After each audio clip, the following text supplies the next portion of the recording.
சரி. இன்னைக்கு நம்ம 4வது பாடத்துல இருக்கிறோம். 4வது சாரி 5வது பாடத்துல இருக்கிறோம். வெளிப்படுத்தல் புஸ்தகத்தில் இயேசு கிறிஸ்து. இதுதான் நம்ம நாளில் நம்ம என்ன செய்ய போறோம்? நம்ம தியானிக்க போறோம். சரிங்களா? ஜெபம் செய்துட்டு நம்ம இந்த இந்த சத்தியத்தை நம்ம என்ன செய்யலாம்? தியானிக்கலாம். ஜெபிக்கலாமா? எங்கள் அன்பின் தகப்பனே, அப்பா, இந்த சாயங்கால நேரத்துல இந்த வெளிப்படுத்தல் தீர்க்கதரிசன புஸ்தகத்தை நாங்கள் ஆராயும் போது எங்கள் தகப்பன் நீங்க எங்களோட கூட பேசுங்கப்பா. எங்களை முற்றிலும் நீங்க மறைத்து உங்க வார்த்தையை நாங்கள் தெளிவாய் புரிந்து கொள்ள உங்களுடைய ஆவியானவர் எங்களுக்கு உதவி செய்ய வேண்டுமாய் ஜெபிக்கிறோம்.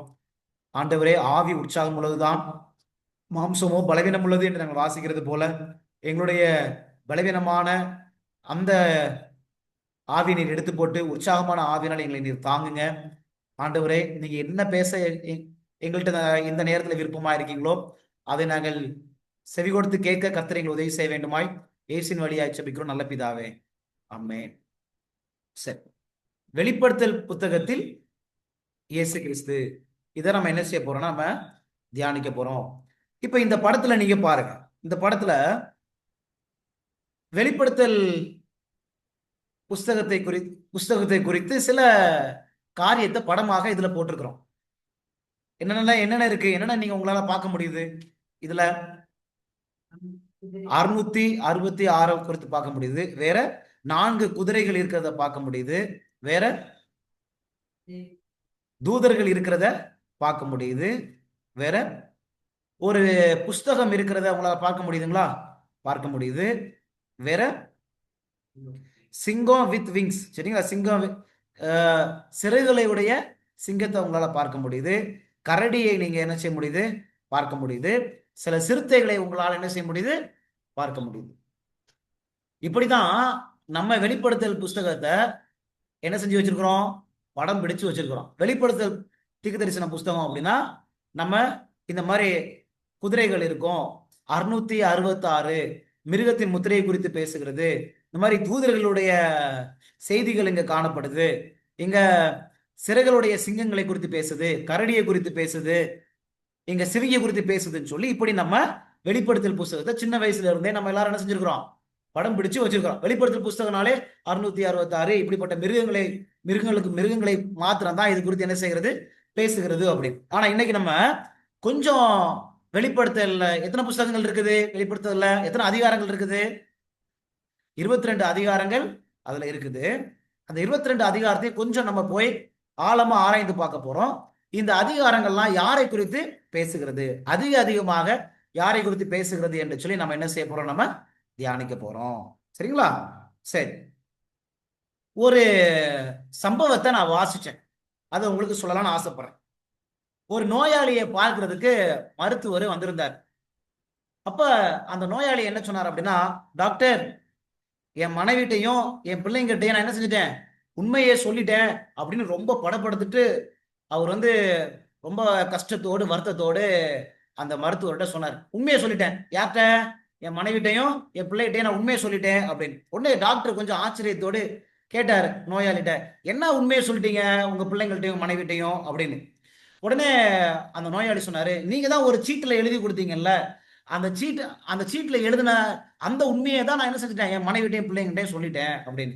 உடனே அவர் தன் மகளை கூப்பிட்டார். மகளை கூப்பிட்டுட்டு, அந்த டாக்டரு அவரு சீட்ல ஒண்ணு எழுதி கொடுத்தார்ல, அந்த சீட்டை கொண்டு போய் எடுத்துட்டு வாமா அப்படின்னு சொல்லிட்டு இவர் அந்த டாக்டர்கிட்ட அந்த நோயாளி தொடர்ந்து பேசுறார். சொன்னாரு, நான் 10 நாள் உயிரோடு இருந்ததே பெரிய ஆச்சரியம் டாக்டர். எனக்கு ஒரே நெஞ்சு வலி, என்னால் என்ன செய்ய முடியல, தாங்கவே முடியல. நீங்க எப்படி எழுதியிருந்தீங்களோ, அந்த சீட்ல என்ன எப்படியெல்லாம் எழுதியிருந்தீங்களோ அதே மாதிரி தான் நான் அனுபவிச்சேன். அந்த சீட்ல நீங்க எழுதியிருந்தீங்க, என் இருதயம்லாம் வலிக்கும் படபடக்கும்லாம் எழுதியிருந்தீங்க. அந்த மாதிரி என் இருதயம்லாம் படப்படுத்துச்சு, வலியா இருந்துச்சு, ரொம்ப சேட்டை பண்ணிட்டே இருந்துச்சு என் இருதயம் அப்படின்னு அவர் சொன்னார். நீங்க சீட்ல என்னெல்லாம் எழுதியிருந்தீங்களோ அந்த மாதிரியே எனக்கு எல்லாமே நடந்துச்சு டாக்டர் அப்படின்னு சொன்னார். சரிங்களா? உடனே இப்ப அந்த மகள் போயிட்டு சீட்டுக்கு கொண்டு வர்றாங்க. இந்த டாக்டர் எழுதின சீட்டை கொண்டு வராங்க. உடனே டாக்டர் அந்த சீட்டை வாங்கிட்டு என்ன செய்யறாரு? வாசிக்க ஆரம்பிச்சு என்ன இருந்துச்சு அப்படின்னா, உங்களுடைய இருதயம் பலவீனமாக இருக்குது, நுரையீரல்கள்லயும் கோளாறு இருக்குது, கொஞ்ச நாள் மாத்திரம் தான் நீங்க என்ன செய்வீங்க? உயிரோடு இருப்பீங்க. அதனால உங்க வீட்டினுடைய காரியங்களை ஒழுங்குபடுத்துங்க அப்படின்னு அதுல எழுதி இருந்துச்சு. உடனே டாக்டர் இதை வாசிச்ச உடனே, ஐயோ இது உங்களுக்கு எழுதுனது கிடையாது, கிடையாது சார், இது யாருக்கு எழுதுனது, வேற ஒரு நோயாளிக்கு எழுதுனது அப்படின்னு டாக்டர் சொன்னாரு. உடனே இவர் நோயாளி சொன்னாரு, நான் உங்க மேஜையில இருந்து தானே எடுத்துட்டு வந்தேன், நீங்க தானே சொன்னீங்க அங்க சீட் எழுதிருக்கிறேன், என் மேஜையில போய் எடுத்துக்கங்கன்னு சொன்னி நீங்க தானே சொன்னீங்க, அதை தான் நான் இப்ப எடுத்துட்டு வந்தேன்.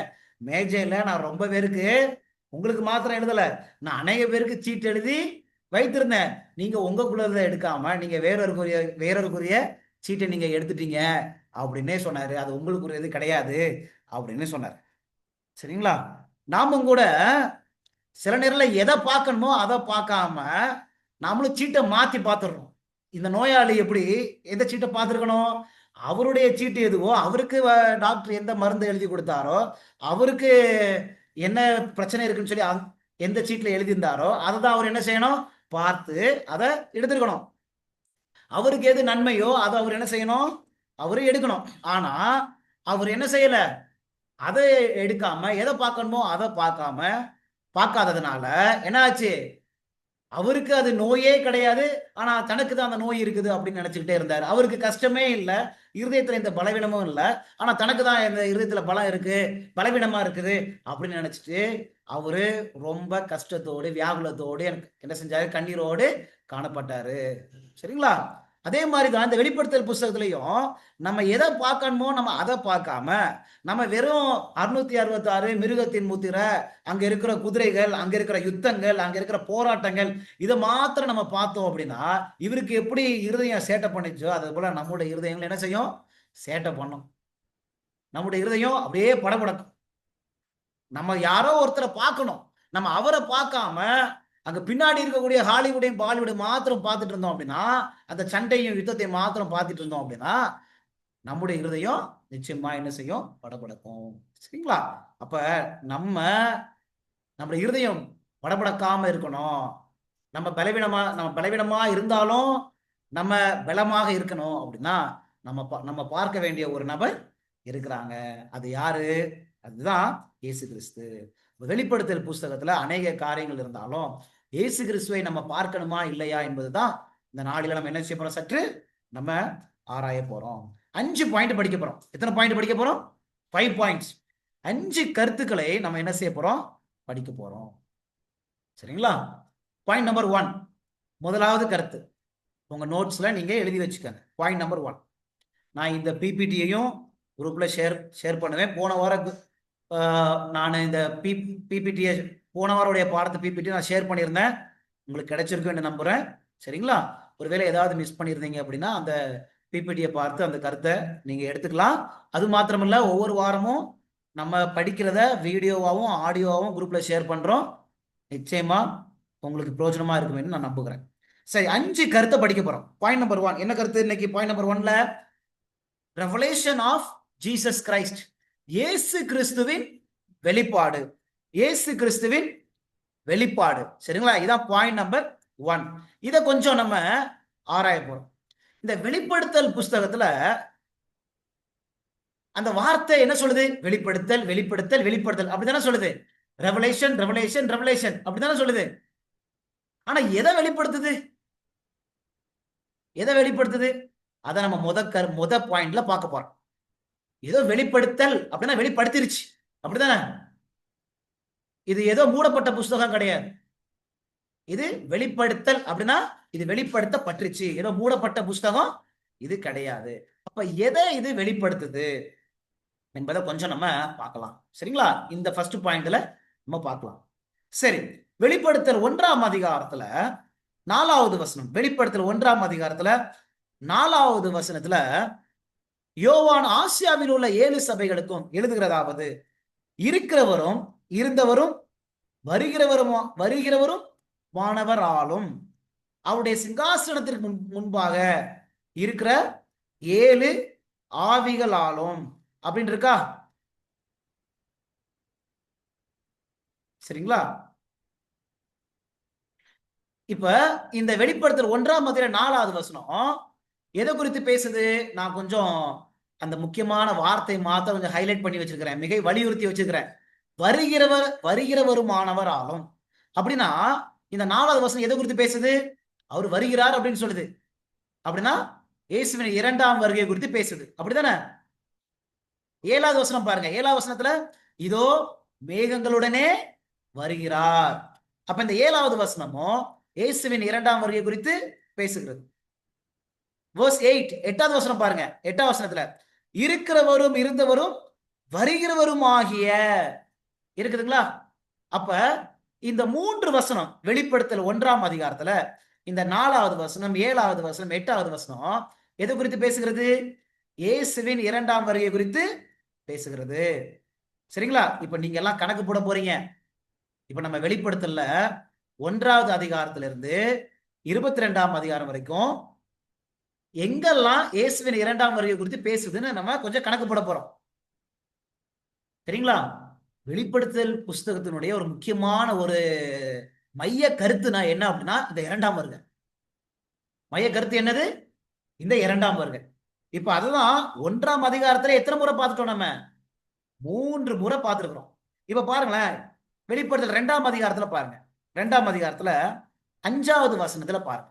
5வது வசனத்துல ஆகையால் நீ இன்ன நிலைமையிலிருந்து விழுந்தா என்பதை நினைத்து மனம் திரும்பி ஆதியில் செய்த கிரியைகளை செய்வாயாக, இல்லாவிட்டால் நான் சீக்கிரமாய் உன்னிடத்தில் வந்து இருக்குங்களா? நான் சீக்கிரமாய் உன்னிடத்தில் வந்து, அப்ப உன்னிடத்தில் வருவேன் அப்படின்னு சொல்றாரு. அப்ப 2ஆம் வருகை குறித்து பேசுதுங்களா இல்லையா? பேசுதுங்களா இல்லையா? பேசுது. 16வது வசனம் பாருங்க. 16வது வசனத்துல நீ மனம் திரும்பு, இல்லாவிட்டால் நான் சீக்கிரமாய் உன்னிடத்தில் வந்து, சரிங்களா? உன்னிடத்தில் வந்து அப்படின்னு சொல்றாரு. அப்ப இங்க 2ஆம் வருகை குறித்து பேசுதுங்களா இல்லையா? பேசுது. 25வது வசனம், 25வது வசனம் உங்களுக்குள்ளதை நான் வருமளவும் பற்றி கொண்டிருங்கள். உங்களுக்குள்ளதை நான் வருமளவும் பற்றி கொண்டிருங்கள். அப்ப இந்த 2ஆம் அதிகாரத்துல எத்தனை முறை பேசுது? 3 முறை இந்த 2ஆம் அதிகாரத்துல பேசுது. சரிங்களா? எதை குறித்து பேசுது? 2ஆம் வருகை குறித்து பேசுது. வெளிப்படுத்தல் 3ஆம் அதிகாரத்துல 3ஆம் வசனம் பாருங்க. ஆகையால் நீ கேட்டு பெற்றுக்கொண்ட வகையை நினைவு கூர்ந்து அதை கை கொண்டு மனம் திரும்பு. நீ விழித்திராவிட்டால் திருடனை போல் உன்மேல் வருவேன். இங்க 2ஆம் வருகை குறித்து பேசுறதுங்களா இல்லையா? 11ஆம் வசனம் இதோ சீக்கிரமாய் வருகிறேன். அப்ப இந்த 3ஆம் அதிகாரத்துல 2 முறை இந்த 2ஆம் வருகை குறித்து ஆண்டவர் என்ன செய்றாங்க? பேசுறாங்க. சரிங்களா? எல்லாரும் குறிச்சு வச்சிட்டீங்களா? வெளிப்படுத்தல் 3ஆம் அதிகாரத்துல 3வது வசனத்தையும் 11ஆம் வசனத்தையும் நீங்க பிராக்கெட்ல என்ன செய்யணும்? செகண்ட் கமிங் போட்டுக்கங்க, அவ்வளவுதான். அடுத்தது பாருங்க, வெளிப்படுத்தல் 4ஆம் அதிகாரத்துல 8ஆம் வசனம் பாருங்க. வெளிப்படுத்தல் 4ஆம் அதிகாரம் 8ஆம் வசனத்துல அந்த 4 ஜீவன்களிலும் ஒவ்வொன்று அவ்வாறு சிறைகளும் உள்ளவைகளும் சுற்றிலும் உள்ளேயும் கண்களால் நிறைந்தவளுமாய் இருந்தன. அவைகள் இருந்தவரும் இருக்கிறவரும் வருகிறவரும் ஆகிய சர்வ வல்லமை உள்ள தேவனாகிய கர்த்தர். இங்க வருதா இல்லையா? இருந்தவரும் இருக்கிறவரும் வருகிறவரும் ஆகிய. அப்ப இந்த வசனம் 2ஆம் வருகை குறித்து பேசுதுங்களா இல்லையா? பேசுது. பாத்தீங்களா? வெளிப்படுத்தல் 16, 15 பாருங்க. வெளிப்படுத்தல் 16ஆம் அதிகாரத்துல 15வது வசனம் பாருங்க. எழுதிட்டீங்களா? இதோ திருடனை போல் வருகிறேன். வருகிறேன் இருக்குதுங்களா? அப்ப இந்த வசனம் 2ஆம் வருகை குறித்து பேசுதுங்களா இல்லையா? பேசுதுங்களா? 2ஆம் வருகை குறித்து பேசுது. சரி, அடுத்தது பாருங்க. இங்க கடைசி அதிகாரம் எப்படி வெளிப்படுத்தல் முதல் அதிகாரம் 3 முறை இயேசுவின் 2ஆம் வருகை குறித்து பேசிச்சோ, அதே போல வெளிப்படுத்தல் 22ஆம் அதிகாரம் கடைசி அதிகாரம் பாருங்க. 7வது வசனம் பாருங்க. 7ஆம் வசனத்துல இதோ சீக்கிரமாய் வருகிறேன் இருக்குதுங்களா? சீக்கிரமாய் வருகிறேன். 12ஆம் வசனம் பாருங்க. இதோ சீக்கிரமாய் வருகிறேன் இருக்குதுங்களா? 20ஆம் வசனம் பாருங்க. இவைகளை சாட்சியாக அறிவிக்கிறவர் மெய்யாகவே நான் சீக்கிரமாய் வருகிறேன் என்றார். இருக்குதுங்களா? சீக்கிரமாய் வருகிறேன் என்றார். அப்ப இந்த 22ஆம் அதிகாரத்துல எத்தனை முறை வருது? 3 முறை இயேசுவின் 2ஆம் வருகை குறித்து பேசப்படும். இப்ப மொத்தம் எத்தனை முறை கண்டுபிடிச்சிட்டீங்களா? மொத்தம் எத்தனை முறை வருது? 13 டைம்ஸ். 13 முறை வெளிப்படுத்தல் புஸ்தகத்துல முதல் அதிகாரத்துல இருந்து 22ஆம் அதிகாரம் வரைக்கும் 13 முறை இயேசுவின் 2ஆம் வருகை குறித்து என்ன செய்கிறது? அங்க பேசுகிறது. சரிங்களா? கிடைச்சிச்சுங்களா?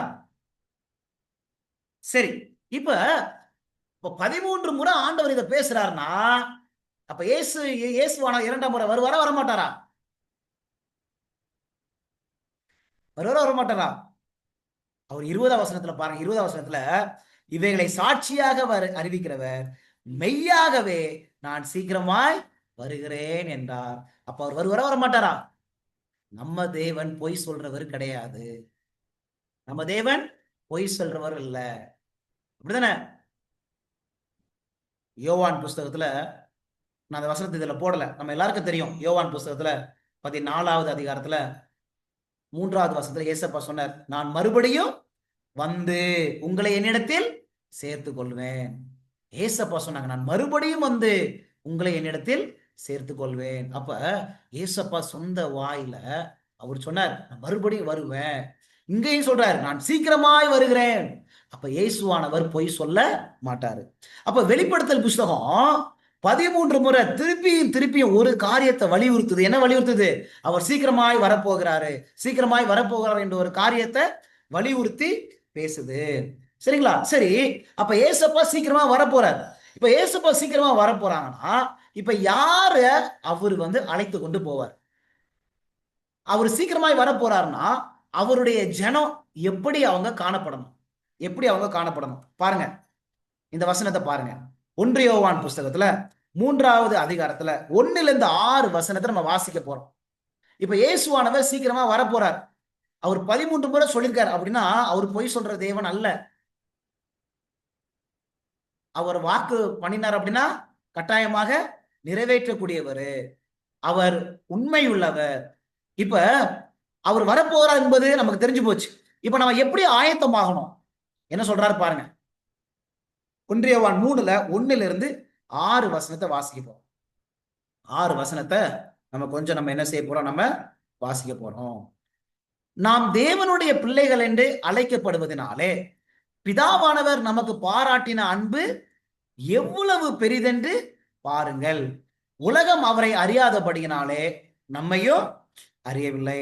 அப்ப பிதாவானவர் நமக்கு எவ்வளவு பெரிய அன்பை பாராட்டியிருக்காங்க அப்படின்னு இந்த வசனத்தை இந்த யோவான் அப்படியே சொல்ல ஆரம்பிக்கிறார். சரி, 2ஆம் வசனம் பாருங்க. பிரியமானவர்களே, இப்பொழுது தேவனுடைய பிள்ளைகளாய் இருக்கிறோம், இனி எவ்விதமாய் இருப்போம் என்று இன்னும் வெளிப்படவில்லை. ஆகிலும் அவர் வெளிப்படும் போது அவர் இருக்கிற வண்ணமாகவே நாம் அவரை தரிசிப்பதனால் அவருக்கு ஒப்பாயிருப்போம் என்று அறிந்திருக்கிறோம். கிடைச்சிச்சா? என்ன சொல்றாரு? அவர் வெளிப்படும் போது அவர் இருக்கிற வண்ணமாகவே நாம் அவரை என்ன செய்வோமா? தரிசிப்போம். கிடைச்சிச்சுங்களா பாயிண்ட்? அவர் வெளிப்படும் போது நம்ம எப்படி வெளிப்படுவோமா? அவர் இருக்கிற வண்ணமாவே. சரி, அவர் எப்படி இருந்தாரு? 3ஆவது வசனம். அவர் மேல் இப்படிப்பட்ட நம்பிக்கை வைத்திருக்கிறவன் எவனோ? எந்த நம்பிக்கை? அவர் வெளிப்படுறாரு அப்படின்னு நம்ம நம்பிக்கை வச்சிருக்கோம்ல. அப்ப அவர் மேல் இப்படிப்பட்ட நம்பிக்கை வைத்திருக்கிறவன் எவனோ அவர் சுத்தமுள்ளவராய் இருக்கிறது போல தன்னையும் சுத்திகரித்துக் கொள்ளுகிறான். கிடைச்சிச்சுங்களா? அப்ப அவர் வெளிப்படும் போது அவர் எப்படி இருக்கிறாரோ அப்படியே இருப்போம். அப்படின்னா என்ன அர்த்தம்? அவர் எப்படி சுத்தமா இருக்கிறாரோ, அவர் எப்படி பரிசுத்தரா இருக்கிறாரோ அப்படியே நாமும் என்ன செய்வோம்? நம்ம பரிசுத்தரா இருக்கணும். அப்ப இயேசுவானவர் வரப்போறாரு என்பது நிச்சயம், 100% உண்மை. அதுல எந்த ஒரு மாற்று கருத்து கிடையாது. ஆனா அவர் வரும்போது நம்ம எப்படி இருக்கணுமா சொல்றாரு? அவர் எப்படி சுத்தமா இருக்கிறாரோ நாமும் சுத்தமாய் இருக்கணும். சரிங்களா? தொடர்ந்து கீழே சொல்றாங்க பாருங்க. பாவம் செய்கிற எவனும் நியாயப்பிரமாணத்தை மீறுகிறான், நியாயப்பிரமாணத்தை மீறுகிறதே பாவம். அவர் நம்முடைய பாவங்களை சுமந்து தீர்க்க வெளிப்பட்டார் என்று அறிவீர்கள். அவரிடத்தில் பாவம் இல்லை. அப்ப தேவனிடத்துல என்ன இல்ல? பாவம் இல்ல. அப்ப அவர் வெளிப்படும் போது பாவத்தோடு வெளிப்படுவாரா? இல்ல. அப்ப அவர் வெளிப்படும் போது பாவம் இல்லாம வெளிப்படுவாரு. அப்ப நம்ம எப்படி காணப்படணும்? ஏசப்பா இந்த உலகத்துக்கு வரும்போது பாவம் இல்லாதவர்களாக காணப்படணும், சுத்தமாக நம்ம என்ன செய்யணும்? காணப்படணும். சரி, இப்ப எப்படி நம்ம சுத்தமாகிறது? இப்ப நம்ம எப்படி பாவம் இல்லாமல் அவர் இடத்துல காணப்படுவது. 6வது வசனம், அதுதான் பியூட்டிஃபுல் வசனம், ஒரு அருமையான வசனம். என்ன சொல்லுது? அவரில் நிலைத்திருக்கிற எவனோ பாவம் செய்கிறது இல்லை. கிடைச்சிச்சா? அவரில் நிலைத்திருக்கிற எவனும். அப்ப அவர் வெளிப்படும் போது அவரை போல நம்ம சுத்தமா இருக்கணும். அவர் வெளிப்படும் போது நம்ம அவரை போல பாவ பாவம் இல்லாமல் இருக்கணும். ஆனா அது எப்படி சாத்தியம்? 6வது வசனம், அபைடத், அப்படிதானே? அவரில் நிலைத்திருக்கிற எவனும் பாவம் செய்கிறது இல்ல. அப்ப அவன் என்ன செய்வான் அப்படின்னா, அவர் வெளிப்படும் போது எப்படி இருப்பான்? ஆண்டவரோடு நிலைச்சிருப்பான். நிலைச்சிருப்பான் என்று சொன்னா ஆண்டவரோடு தங்கி இருப்பான். ஆண்டவருக்குள்ளாக ஒரு உயிருள்ள உறவோடு ஒரு உயிருள்ள ஒரு உறவு வச்சிருப்பான். அவனுக்கும் ஆண்டவருக்கும் ஒரு தொடர்பு என்ன செய்யும்? கட்டாயம் இருக்கும். அபாய்டிங், ஸ்டேயிங், தங்கி இருப்பான். ஒரு கனெக்ஷன் அவனுக்கும் தேவனுக்கும் இருக்கும். அப்ப அவரில் நிலைத்திருப்பான். அவர் ஒரு வசனம் படிக்கிறோம்ல, யோவான் 15ஆம் அதிகாரத்துல 5வது வசனத்துல, நானே திராட்சை செடி, நீங்கள் கொடிகள், ஒருவன் என்னிலும் நான் அவனிலும் நிலைத்திருந்தால் அவன் மிகுந்த கனிகளை கொடுப்பான். அப்ப நிலைத்திருக்கிறதுனா என்ன? ஆண்டவர் ஏசப்பா நமக்குள்ளாக வாசம் செய்வது, நம்ம அவருக்குள்ளாக இருப்பது, இதுதான் என்னது? நிலைத்திருப்பது. அப்ப இந்த அனுபவம் இருக்கும் போதுதான் அவன் பாவம் செய்ய மாட்டான். அப்ப ஏசப்பா வரும்போது அவர் எப்படி இருக்கிறாரோ அவன் என்ன செய்வான்? அப்படியே காணப்படுவான். கிடைச்சிச்சுங்களா? கிடைச்சா? அப்ப எப்படி காணப்படுவான் சொல்லிருங்க. அப்ப ஏசப்பா வரும்போது பாவம் அவன்கிட்ட இருக்காது. அப்படின்னா எப்படி அவன் காணப்படுவான்? அவன் ஆண்டவரோடு ஒரு நெருங்கிய உறவுல இருப்பான். இயேசுவானவர் அவனுக்குள்ளாக வாசம் செய்வாங்க. அந்த ஒரு கனெக்ஷன், ஒரு தொடர்பு இருக்கும். எப்படி ஏனோக்கு இயேசுவோடு தேவனோடு நடந்தார், சம்பாஷணை பண்ணினார் அப்படின்னு சொல்றோம்ல, அதே போல அதே போல கடைசி கால ஜனம், முடிவு கால ஜனம், அவருடைய வருகைக்காக காத்து கொண்டிருக்கிற ஜனம் ஆண்டவரோட நெருங்கி என்ன செய்வாங்க? சஞ்சரிப்பாங்க. ஆண்டவரோடு நெருங்கி ஜீவிப்பாங்க. ஆண்டவருக்கு அவங்களுக்கு தொடர்புல இருப்பாங்க. அந்த தொடர்புல இருக்கும்போது அவங்க சுத்தமுள்ளவர்களா இருப்பாங்க. அவங்க பாவம் செய்யாம இருப்பாங்க. அப்ப பாவம் செய்யாம இருக்கணும் அப்படின்னா என்ன சொல்யூஷன், என்ன தீர்வு? ஒவ்வொரு நாளும் ஆண்டவரோட ஒரு நெருங்கிய தொடர்பு இருக்கணும். சரிங்களா? அப்ப 2ஆம் வருகையில நம்ம ஆயத்தமாகணும் அப்படின்னா நமக்கும் ஆண்டவருக்கும் ஒவ்வொரு நாளும் ஒரு கனெக்ஷன் இருக்கணும், ஒரு தொடர்பு. எப்படி அந்த கனெக்ஷன் எப்படி வரும்? ஒவ்வொரு நாளும் உண்மையாய் வேதாமத்தை திறந்து நம்ம வாசிக்கணும். ஒவ்வொரு நாளும் உண்மையாய் உள்ளத்தின் ஆழத்திலிருந்து ஆண்டவரிடத்துல நம்ம பேசணும். அப்ப இந்த கனெக்ஷன் இருக்கும்போது தான் நம்ம பாவம் செய்ய மாட்டோம். நம்ம அவரை போல சுத்தமாக இருப்போம். பாருங்களேன்,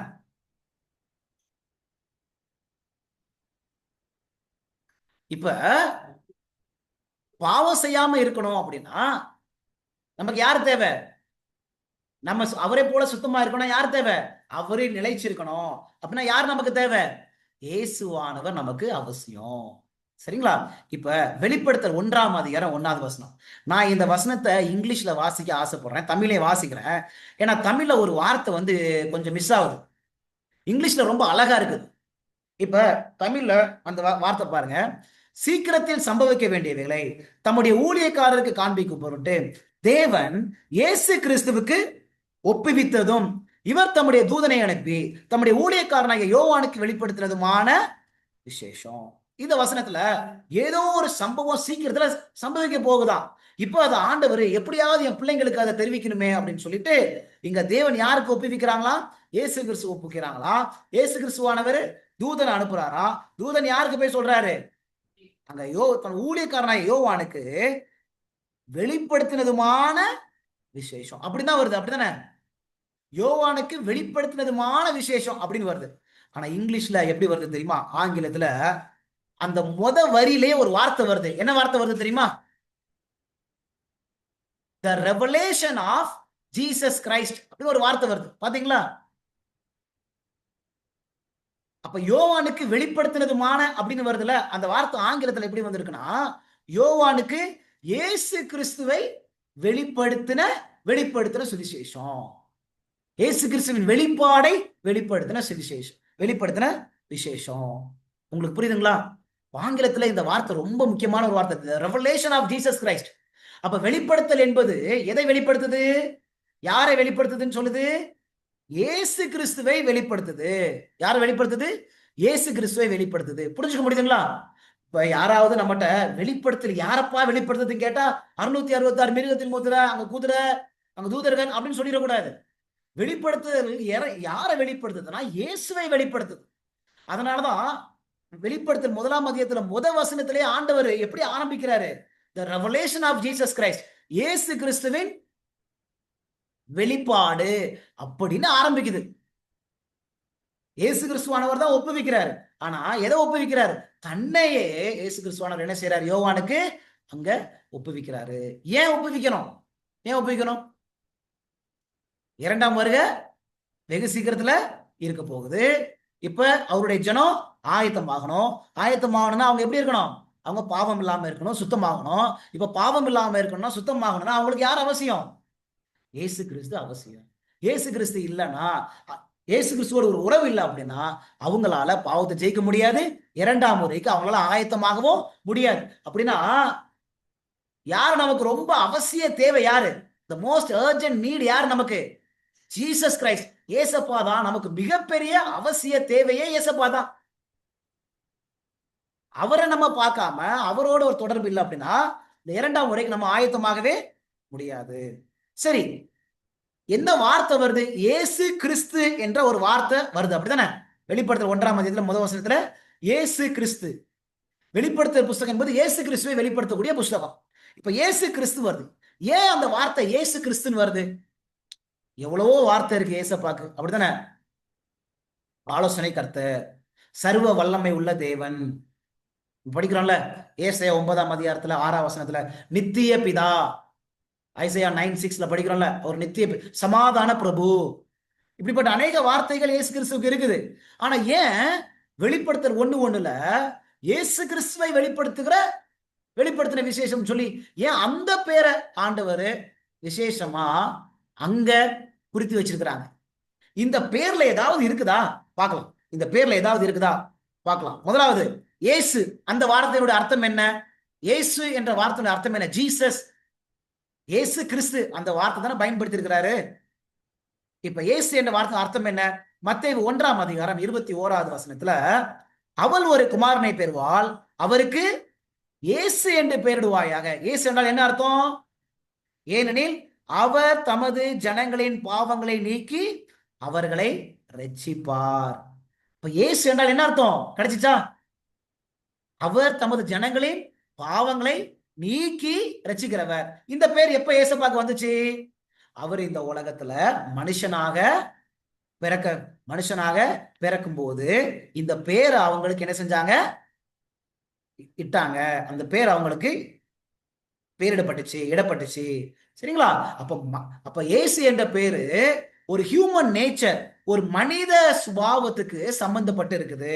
இயேசுவானவர் மாம்சமாக இந்த உலகத்துக்கு நம்மை போல பிறந்தாங்கல்ல, அதுக்கு சம்பந்தப்பட்டு இருக்குது. ஒரு ஹியூமன் கனெக்ஷன் ஜீசஸ் என்ற பேர். இப்ப சர்வ வல்லமை உள்ள தேவன் அப்படின்னா அது எதோட கனெக்ஷன்? அது எதோட தொடர்புடையதா இருக்குது? அது டிவைன் கனெக்ஷன், அது தெய்வீகத்தோடு, டிவினிட்டியோடு கனெக்ஷன். இந்த இயேசு என்ற பேரு எதோடு கனெக்ஷன்? ஒரு மனித இயல்போடு, மனித மாம்சத்தோடு ஒரு தொடர்புடையதாக அது என்ன செய்து இருக்குது. இயேசு என்ற பேர். இயேசு என்ன அர்த்தம்? ஜனங்களின் பாவங்களோடு ரட்சிக்கிறவரா, பாவங்களை நீக்கி ரட்சிக்கிறவரா? ரட்சிப்பு என்றாலே என்ன அர்த்தம் அப்படின்னா பாவங்களை நம்மை விட்டு அகற்றுவதா ரட்சிப்பே. இன்னைக்கு அநேக பேர் ரட்சிப்புனா ஞானஸ்தானம் எடுத்தா, ஆலயத்துக்கு போனா அதுதான் ரட்சிப்பு, காணிக்க கொடுத்தால் ரட்சிப்பு. இயேசு என்ற பெயருடைய அர்த்தமே என்னது? ஜனங்களின் பாவங்களை நீக்கி ரட்சிக்கிறவர். பாவம் நம்ம இடத்துல இன்னும் வாசம் செய்யுது அப்படின்னா நம்ம இன்னும் ரட்சிக்கப்பட இல்லை. சரி, யார் தான் ரட்சிக்க முடியும்? ஏசப்பா. அப்ப ஏசப்பா மாத்திரதான் நம்ம இடத்துல இருந்து பாவத்தை நம்ம இடத்துல இருந்து நீக்க முடியும். ஹோப் இருக்குதா இல்லையா? நம்பிக்கை இருக்குதா இல்லையா? அப்ப இயேசு என்ற பேர் அவசியமா இல்லையா? இப்ப 2ஆம் முறைக்கு நம்ம ஆயத்தமாகணும்னா பாவம் நம்மகிட்ட இருக்கக்கூடாது. அப்ப பாவம் நம்மகிட்ட இருக்கக்கூடாதுன்னா யார் நமக்கு அவசியம்?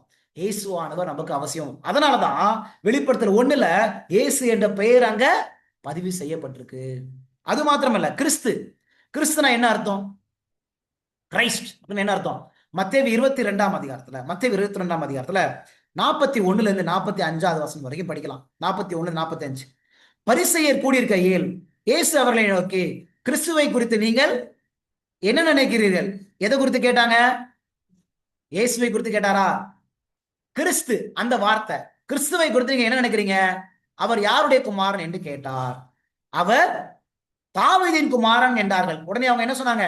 தாவீதின் குமாரன் சொல்லிட்டாங்க. 43. அதற்கு அவர், அப்படியானால் தாவீது பரிசுத்த ஆவியினாலே அவரை ஆண்டவர் என்று சொல்லி இருக்கிறது எப்படி? அப்ப கிறிஸ்துனா என்ன அர்த்தம்? இவங்கள்ட்ட கேட்கிறாரு கிறிஸ்துனா என்னப்பான்னு கேட்டா அவங்க என்ன சொல்லிட்டாங்க? தாவீதின் குமாரன். அப்படின்னா அவர் வெறும் மனுஷன் தான் அப்படின்னு சொல்லிட்டாங்க. கிறிஸ்துனா வெறும் மனுஷன் தான் அப்படின்னு சொல்லிட்டாங்க. இப்ப இங்க சொல்றாரு, அப்படின்னா தாவீது, தாவீதே அவர் என்ன சொல்லியிருக்காரு? பரிசுத்த ஆவியினாலே அவரை ஆண்டவர். அப்ப கிறிஸ்துனா யாரு? ஆண்டவர். டிவினிட்டி வருதா? கனெக்ஷன் வருதா இல்லையா? பாருங்க 44 வசனத்துல, நான் உம்முடைய சத்துருக்களை உமக்கு பாதபடியாக்கி போடும் வரைக்கும் நீர் உன்னுடைய வலது பாசத்தில் உட்காரும் என்று கர்த்தர் என் ஆண்டவரோடே சொன்னார் என்று சொல்லியிருக்கிறானே. கர்த்தர் என் ஆண்டவரோடே. அந்த ஆண்டவர் யாரு? கர்த்தர் யாரு? இது பிதாவை குறிக்குது. என்ன ஆண்டவரோட? என் வலது பாசத்துல உட்காருங்க. பிதாவுடைய வலது பாசத்துல யாரு உட்கார்ந்தது? ஏசு கிறிஸ்து. அப்படித்தானே? பாருங்க, இந்த வசனம் ரொம்ப அழகான வசனம். இன்னைக்கு அநேக பேர் ஏசு கிறிஸ்துவ தேவன் ஆண்டவர்னு சொல்லி ஒத்துக்கொள்றதே கிடையாது. அப்படித்தானே? இந்த வசனம் எவ்வளவு அழகா பாருங்க. கர்த்தர் என் ஆண்டவருடைய சொன்னார் என்று சொல்லி இருக்கிறானே. அப்ப இங்க பிதா யார்கிட்ட சொல்றாரு? குமாரன்ட்ட. குமாரன்னா அங்க என்ன வார்த்தை வருது? ஆண்டவர். அப்ப கிறிஸ்து என்று சொன்னால் என்ன அர்த்தம்? ஆண்டவர். 45 வசனத்துல தாவீது அவரை ஆண்டவர் என்று சொல்லியிருக்க அவனுக்கு அவர் குமாரனா இருப்பது எப்படி என்றார். அப்பா நீங்க என்னப்பா அவரை வெறும் குமாரன் என்று சொல்றீங்க? ஆனா தாவீதே அவர் என்ன சொல்லியிருக்காரு? அவர் ஆண்டவர் என்று சொல்லியிருக்கிறாரு. அப்ப கிறிஸ்து என்று சொன்னால் எதற்கு தொடர்புடையதா இருக்கிறது? டிவினிட்டிக்கு தொடர்புடையதா இருக்குது. தெய்வீகத்துக்கு தொடர்புடையதா இருக்குது. அப்ப இயேசு கிறிஸ்து என்ற பெயரு ஹியூமானிட்டியும் குறிக்குது, டிவினிட்டியையும் குறிக்குது. புரிஞ்சு முடியுதுங்களா? இப்ப இயேசு கிறிஸ்து என்ற பேரு அவர் மாம்சமா இந்த உலகத்துக்கு நமக்காக பிறந்தாரு, வாழ்ந்தாரு, அந்த காரியத்தையும் குறிக்குது. அவர் ஒரு தெய்வன் என்பதையும் என்ன செய்து குறிக்குது. இப்ப கடைசி காலத்துல 2ஆம் முறைக்கு ஆயத்தப்படுற பிள்ளைங்களுக்கு இந்த ரெண்டும் அவசியமா? அவசியம் கிடையாதா? ரெண்டு அவசியமா? அவசியம் இல்லையா? ரெண்டுமே. நமக்காக இயேசுவானவர் இந்த உலகத்துல பிறக்கணும். அவசியமா? அவசியம் இல்லையா? பிறக்கணும், கண்டிப்பா அவசியம். நம்முடைய பாவங்கள் மன்னிக்கப்படணும். அப்ப அவர் ரத்தம் சிந்தினாதான் நம்முடைய பாவங்கள் மன்னிக்கப்படும். அப்ப இயேசுவானவர் நமக்காக பிறக்கணும். கிறிஸ்து அவசியம் இல்லையா? அவசியமா? கிறிஸ்து அது தேவனை குறிக்குது. இப்ப அவருடைய பலன் நமக்கு அவசியமா? அவசியம் இல்லையா? பாவத்திலிருந்து ஜெயிப்பதற்கு வெறும் மரிச்சா மாத்திரம் போதுமா? இல்ல. இப்ப நம்ம பாவத்திலிருந்து முழுமையாக மீட்கப்படணும், ரசிக்கப்படணும் அப்படின்னா நமக்கு டிவினிட்டி தேவை. தேவன், தெய்வத்துவம் நமக்கு அவசியம். சரிங்களா? அப்ப அவர் வெறும் மனுஷனா மாம்சமா இருந்த மாத்திரம் பத்தாது, அவர் தேவனாகவும் இருக்கணும். புரிஞ்சுக்க முடியுதுங்களா? இல்லாட்டா நம்மளால பாவத்தை ஜெயிக்கவே முடியாது. இயேசுவானவர் மாம்சமா மனிதனாகவும் அவர் தேவனாகவும் இருக்கிறதுனாலதான் நம்மளால பாவத்தை ஜெயிக்க வேண்டிய அதிகாரம், வல்லமை நமக்கு அவர் இடத்துல நம்ம என்ன செய்யறோம்? பெற்றுக்கொள்றோம். சரிங்களா? அப்ப இந்த கடைசி காலத்துல வாழக்கூடிய ஜனத்துக்கு இயேசு கிறிஸ்து அவசியமா? அவசியம் இல்லையா? அவசியம். பாருங்களேன், யோவான் 17:3. யோவான் 17:3ல ஒன்றான மெய்தேவனாகிய உம்மையும் நீர் அனுப்பினவராகிய இயேசு கிறிஸ்துவையும் அறிவதே நித்திய ஜீவன். இப்ப இயேசு கிறிஸ்து அவசியமா இல்லையா? இந்த வசனம் சொல்லுது இயேசு கிறிஸ்துவை அறிவதே நித்திய ஜீவன். அப்படித்தானமா? இப்ப நமக்கு நித்திய ஜீவன் வேணும்னா இயேசு கிறிஸ்து அறிஞ்சாதான் நமக்கு நித்திய ஜீவன்.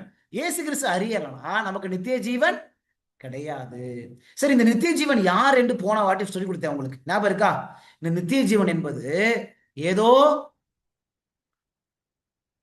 ஒரு நித்தியமாய் வாழக்கூடிய அந்த காரியத்தை குறித்து இந்த வசனம் பேசல.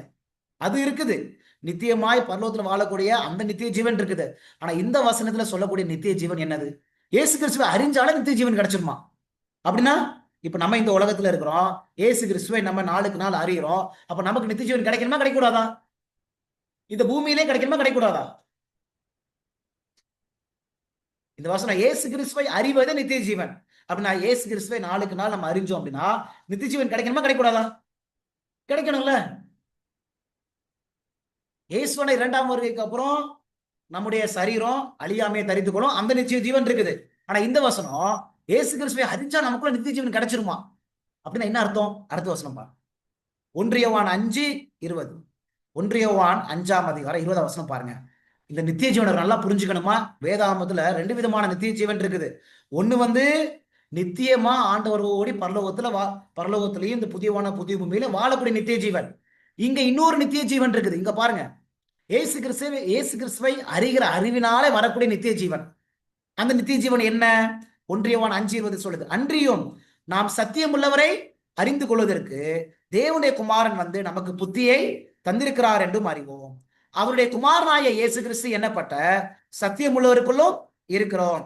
இவரே மெய்யான தேவனும் நித்திய ஜீவனுமா இருக்கிறார். இப்ப இந்த வசனத்துல யாரு நித்திய ஜீவன்? இந்த வசனத்துல நித்திய ஜீவன் என்பது யாரை குறிக்குது? இயேசு கிறிஸ்துவை குறிக்குது. ஒரு பர்சன். நித்திய ஜீவன் என்பது ஒரு நபரை குறிக்குது. அப்படிதானமா? அப்படின்னா என்ன அர்த்தம்? யோவான்ல என்ன படிச்சோம் நம்ம? இயேசு கிறிஸ்துவை அறிவதே நித்திய ஜீவன் படிச்சோம். இங்க நித்திய ஜீவனா இயேசு கிறிஸ்துன்னு சொல்லிருச்சு. அப்படின்னா என்ன அர்த்தம்? ரெண்டையும் அப்படியே கொஞ்சம் merge பண்ணுங்க, ரெண்டையும் அப்படியே கொஞ்சம் இணைச்சு பாருங்க. அப்படின்னா ஒவ்வொரு நாளும் இயேசு கிறிஸ்துவை நம்ம நாளுக்கு நாள் அறிய அறிய, ஒவ்வொரு நாள் அறிகிறது அப்படின்னா அவரோடு உறவு வைத்துக் கொள்ள, ஒவ்வொரு நாளும் அவரோடு ஒரு கனெக்ஷன் தொடர்பு வைத்துக் கொள்ள நித்திய ஜீவன் நமக்குள்ள வந்துடும். அப்படின்னா என்ன அர்த்தம்? இந்த நித்திய ஜீவனா யாரு? இயேசுவானவர் நமக்குள்ளாக பிறப்பாரு. புரிஞ்சுக்க முடியுதுங்களா? இப்ப உங்களுக்கு புரியுதா? அப்ப இயேசு கிறிஸ்துவை அறிவதே நித்திய ஜீவன் அப்படின்னா என்ன அர்த்தம்? இயேசு கிறிஸ்துவ அவருடைய குணத்தை, அவருடைய அன்பை, அவருடைய வல்லமைய, அவருடைய பொறுமைய, அவருடைய இரக்கத்தை, இதை நாளுக்கு நாள் நம்ம அறிய அறிய அறிய நம்ம என்ன செஞ்சிருவோம்? கிறிஸ்துவான நம்ம இயேசுவை போல மாறிடுவோம். இயேசுவானவர் நமக்குள்ளாக பிறந்துருவாரு. புரிஞ்சுக்க முடியுதுங்களா? உங்களுக்கு புரியுதா இப்ப? ஆனா இயேசுவானவர் நமக்குள்ளாக பிறக்கணும் அப்படின்னா நமக்கு யார் அவசியம்? இயேசுவானவர் அவசியம். இயேசுவை நம்ம அறியணும். அறிஞ்சாதான் அவர் நமக்குள்ளாக பிறப்பாரு. நம்ம இயேசுவை போல காணப்படுவோம். அவர் எப்படி சுத்தமா இருக்கிறாரோ நாமும் சுத்தம் உள்ளவராக இருப்போம். அவர் எப்படி பாவம் உள்ளவரா இருப்பாரோ அப்படி நாமும் பாவம் இல்லாதவங்களா இருப்போம். ஆனா அப்படி பாவம் இல்லாதவரா இருக்கணும் அப்படின்னா யார் நமக்குள்ள பிறக்கணும்? யார் நமக்கு அவசியம்? இயேசுவானவர் அவசியம். இயேசுவானவர் நமக்குள்ளாக பிறக்கணும்.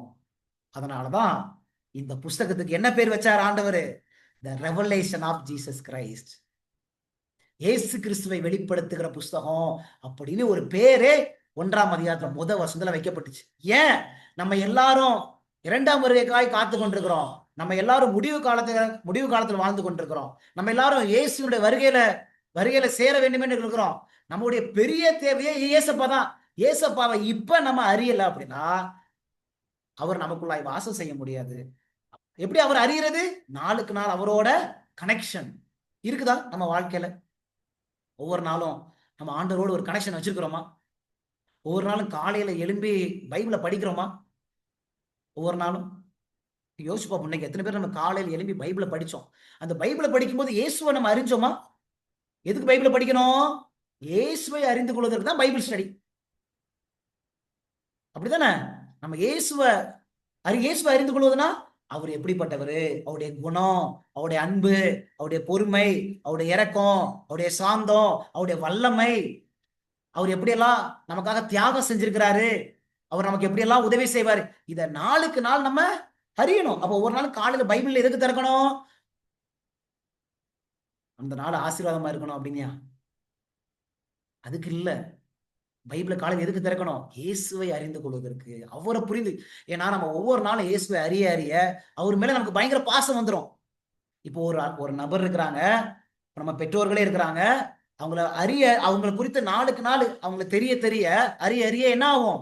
நமக்கு அவங்க மேல பயங்கர பாசம் வந்துடும். அவங்களை டிசப்பாயிண்ட் பண்ணுவோமா? அவங்களை கஷ்டப்படுத்துவோமா? இல்ல. நம்ம ஒரு நபரை நேசிக்கிறோம்னா அவங்களை கஷ்டப்படுத்த நம்ம விரும்ப மாட்டோம். அதே போலதான் நம்ம தேவனை அறிய அறிய அவர் நம்ம மேல எவ்வளவு பாசம் வச்சிருக்கிறாரு, அன்பு வச்சிருக்கிறாரு புரிய புரிய புரிய நம்ம கடைசியில் அவரை நம்ம டிசப்பாயிண்ட் பண்ண மாட்டோம்.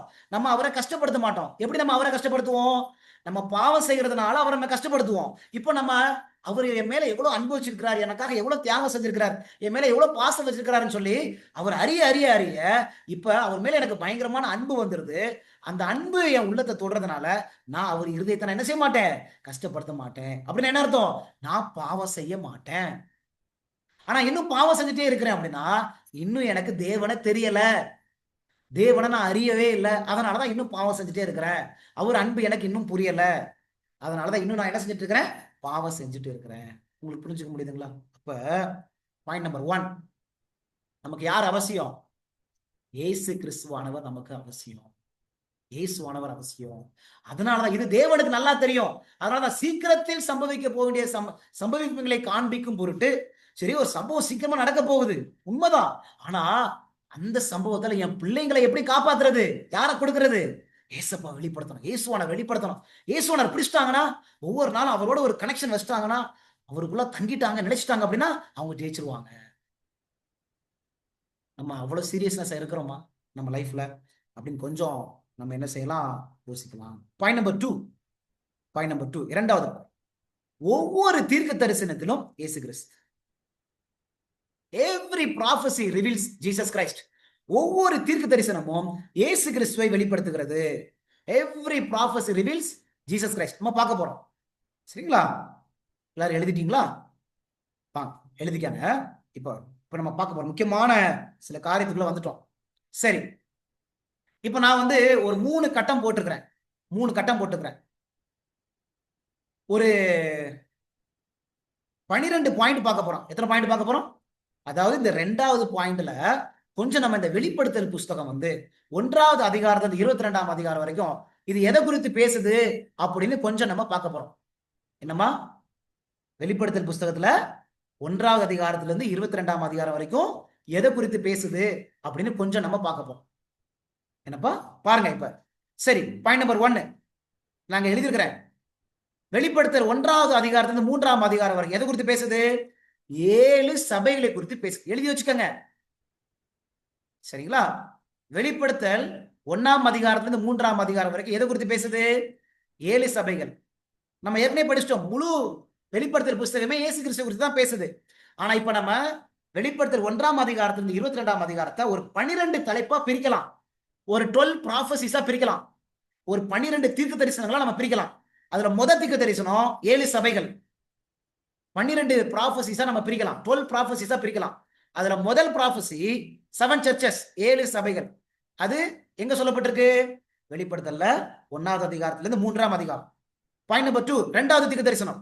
2வது தீர்க்க தரிசனம் 7 முத்திரைகள் சொல்லலாம். 7 சீல்ஸ், 7 முத்திரைகள். அது எங்க இருக்குது? வெளிப்படுத்தல்ல 4வது அதிகாரத்துல இருந்து 8ஆம் அதிகாரம் வசனம் வரைக்கும். வெளிப்படுத்தல்ல 4வது அதிகாரத்துல இருந்து 8ஆம் அதிகாரம் வசனம் வரைக்கும் 7 சீல்ஸ், 7 முத்திரைகளை குறித்து பேசு. 3வது தீர்க்க தரிசனம் 7 எக்காலங்கள், 7 ட்ரம்பட்ஸ், 7 எக்காலங்கள். அதிகாரம் வெளிப்படுத்தல் 8வது அதிகாரத்துல 2வது வசனத்திலிருந்து 11வது வசனம் வரைக்கும் 7 எக்காலங்களை குறித்து என்ன செய்கிறது? பேசுகிறது. 7 எக்காலங்கள்.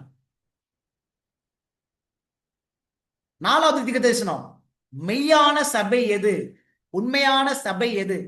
அதுதான் வெளிப்படுத்தல் 12ஆம் அதிகாரம் பேசுகிறது. வெளிப்படுத்தல் 12ஆம் அதிகாரம் உண்மையான சபை எது என்று பேசுகிறது. வெளிப்படுத்தல் 13ஆம் அதிகாரம் 5வது தீர்க்க தரிசனம், 5th prophecy, 5வது தீர்க்க தரிசனம் எது? 2 beast, 2 மிருகங்களை குறித்து பேசுகிறது. எத்தனை மிருகங்கள்? 2 மிருகங்களை குறித்து பேசுகிறது. சரிங்களா? இது வெளிப்படுத்தல் 13 கிடைச்சிருச்சா? 5 தீர்க்க தரிசனங்கள் கிடைச்சிச்சாமா? 7 சபைகள், 7 முத்திரைகள், 7 எக்காலங்கள். மெய்யான சபை எது? 2 மிருகங்கள். 4th point true search. இப்ப அடுத்தது 6வது தீர்க்க தரிசனம் 3 தூதர்களின் செய்தி, 3 angels message, 3 தூதர்களின் செய்தி. அதிகாரம் என்னது? வெளிப்படுத்தல் 14வது அதிகாரம். அடுத்தது 7 வாதைகள். அடுத்தது என்னது? 7 வாதைகள். எந்தெந்த அதிகாரம்? வெளிப்படுத்தல் 15, 16. 7 வாதைகளை குறித்த தீர்க்க தரிசன காரியம். வெளிப்படுத்தல் 7 லாஸ்ட் பிளேக்ஸ், 7 கடைசி வாதைகள் கூட போட்டுக்கங்க. 7 கடைசி வாதைகள் சொல்லி கூட போட்டுக்கங்க. வெளிப்படுத்தல் 15, 16. அடுத்தது இப்ப வெளிப்படுத்தல் 12ல எதை குறித்து படிச்சோம்? வெளிப்படுத்தல் 12ல மெய்யான சபை. இங்க வெளிப்படுத்தல் 17ல பொய்யான சபை எது, பொய் சபைகள் என்னென்ன, அது குறித்து பேசப்படும். இப்ப நம்ம அதெல்லாம் பார்க்க போறோம். வசனத்தோடு உங்களுக்கு சொல்லி கொடுக்க போறேன். இப்ப நீங்க கொஞ்சம் சுருக்கமா இதெல்லாம் ஞாபகத்துல வச்சுக்கோங்க. வெளிப்படுத்தல் 17 பொய்யான சபை எது. வெளிப்படுத்தல் 18 9வது தீர்க்க தரிசனம். வெளிப்படுத்தல் 18 9வது தீர்க்க தரிசனம் பாபிலோனியருக்கு நியாய தீர்ப்பு. அப்படின்னா இந்த பொய்யான சபைகளுக்கு நியாய தீர்ப்புன்னு அர்த்தம். நம்ம படிப்போம். பாபிலோனியருக்கு நியாய தீர்ப்பு. சரிங்களா? இப்ப 19ஆம் அதிகாரம். வெளிப்படுத்தல் 19வது அதிகாரத்துல 10வது தீர்க்க தரிசனம். வெளிப்படுத்தல் 19ஆம் அதிகாரத்துல 10th prophecy என்னது? செகண்ட் கம்மிங், இரண்டாம் வருகை. இரண்டாம் வருகை. 10 கிடைச்சுங்களா? என்னமா 10 தீர்க்க தரிசனம் கிடைச்சிச்சா? அடுத்தது வெளிப்படுத்தல் 20ஆம் அதிகாரம் 11th prophecy. வெளிப்படுத்தல் 20வது அதிகாரம் 11th prophecy 1000 வருட அரசாட்சி இருக்குங்களா? 1000 வருட அரசாட்சி. கடைசியில வெளிப்படுத்தல் 21ஆம் அதிகாரம் 22ஆம் அதிகாரம் புதிய வானமும் புதிய பூமியும். புதிய வானமும் புதிய பூமியும் குறித்து என்ன செய்கிறது? பேசுகிறது. சரிங்களா? எத்தனை தீர்க்க தரிசனங்கள் இருக்குது இதுல? 12 முக்கியமான அதி முக்கியமான தீர்க்க தரிசனங்கள். இதற்குள்ளேயே அநேக தீர்க்க தரிசனங்கள் இருக்குது. ஆனா ரொம்ப முக்கியமான மோஸ்ட் இம்பார்ட்டன்ட் ப்ராபசிஸ் எத்தனை? 12. சரிங்களா? 12 அதி முக்கியமான தீர்க்க தரிசனங்கள் இதுல என்ன செஞ்சிருக்கு? புதைந்து கிடக்குது. கிடைச்சா? இப்ப பாயிண்ட் எல்லாம் கிடைச்சிச்சா? அடுத்த முறை யாராவது வெளிப்படுத்தி 12ஆம் அதிகாரம் எதை பத்தி பேசுதுன்னா உடனே அது மெய்யான சபை குறித்து பேசுது. வெளிப்படுத்தல் 1-3 எது குறித்து பேசுதுன்னா 7 சபைகளை குறித்து பேசுது. வெளிப்படுத்தல் 4-8ஆம் அதிகாரம் முதல் வசனம் வரைக்கும் எது குறித்து பேசுதுன்னா 7 முத்திரைகளை குறித்து பேசுது. வெளிப்படுத்தல் 8ஆம் அதிகாரம் 2வது வசனத்திலிருந்து 11ஆம் அதிகாரம் வரைக்கும் எது குறித்து பேசுதுன்னா 7 எக்காலங்களை குறித்து பேசுது. வெளிப்படுத்தல் 13ஆம் அதிகாரம் எது குறித்து பேசுதுன்னா 2 பீஸ்ட். வெளிப்படுத்தல் 21, 22 எது குறித்து பேசுதுன்னா புதிய வான புதிய பூமி. கிடைச்சிச்சா? எளிமையா இருக்கா இல்லையா? இப்ப ஒரு அவுட்லைன் கிடைச்சிச்சா? இப்படி நம்ம போன வாரம் பார்த்தோம்ல, தானியேல் குறித்து படிக்கும் போது 1ஆம் அதிகாரம் தேவனை குறித்து எதை குறித்து பேசுது? 2ஆம் அதிகாரம் ஞாபகம் இருக்கா? சரிங்களா? சரி. இப்ப 12 தீர்க்க தரிசனம் இருக்கு. இப்ப நம்ம என்ன படிச்சோம் போன பாயிண்ட்ல? இந்த வெளிப்படுத்தின புஸ்தகம் இயேசு கிறிஸ்துவை வெளிப்படுத்துகிற தீர்க்க தரிசனம். அப்படின்னா இந்த 12 தீர்க்க தரிசனத்துக்கும் இயேசு கிறிஸ்துக்கும் சம்பந்தம் இருக்குதா அப்படின்னு பார்க்க போறேன். சம்பந்தம் இருக்கணுமா இருக்க கூடாதா? கட்டாயம் சம்பந்தம் இருக்கணும். பார்க்க போறோம். சரிங்களா? சரி, பாருங்க அப்படியே. இப்ப முதலாவது பாயிண்ட் நம்பர் 1 எதை பத்தி படிச்சோம்? நம்ம 7 சபைகளை குறித்து படிச்சோம். 7 சபைகளை குறித்து படிச்சோம். இப்ப கனெக்ஷன் இருக்குதான்னு பாருங்க. இந்த 7 சபைக்கும் இயேசு கிறிஸ்துக்கும் தொடர்பு இருக்கான்னு பாருங்க. வெளிப்படுத்தல் புஸ்தகம் 1ஆம் அதிகாரம் 4வது வசனம், 5வது வசனம், 6வது வசனம். வெளிப்படுத்தல் 1ல 4, 5, 6. யோவான் ஆசியாவில் உள்ள 7 சபைகளுக்கும் எழுதுகிறதாவது இருக்கா? 7 சபை இருக்குதாமா? இருக்கிறவரும் இருந்தவரும் வருகிறவருமானவர் ஆளும். வந்துச்சா? இயேசு கிறிஸ்துக்கு சபைக்கு சம்பந்தம் வருதா இல்லையா? 5வது வசனம் பாருங்க. உண்மையுள்ள சாட்சியும் மரித்தோரிலிருந்து முதற் பிறந்தவரும் பூமியின் ராஜாக்களுக்கு அதிபதியுமாகிய இயேசு கிறிஸ்துவின் ஆளும். சம்பந்தம் வருதா? இயேசு கிறிஸ்துக்கும் 7 சபைக்கும் சம்பந்தம் வருதுங்களா? 6வது வசனம். நம்மிடத்தில் அன்பு கூர்ந்து தமது இரத்தத்தினாலே நம்முடைய பாவங்களற நம்மை கழுவி. சம்பந்தம் இருக்குதா?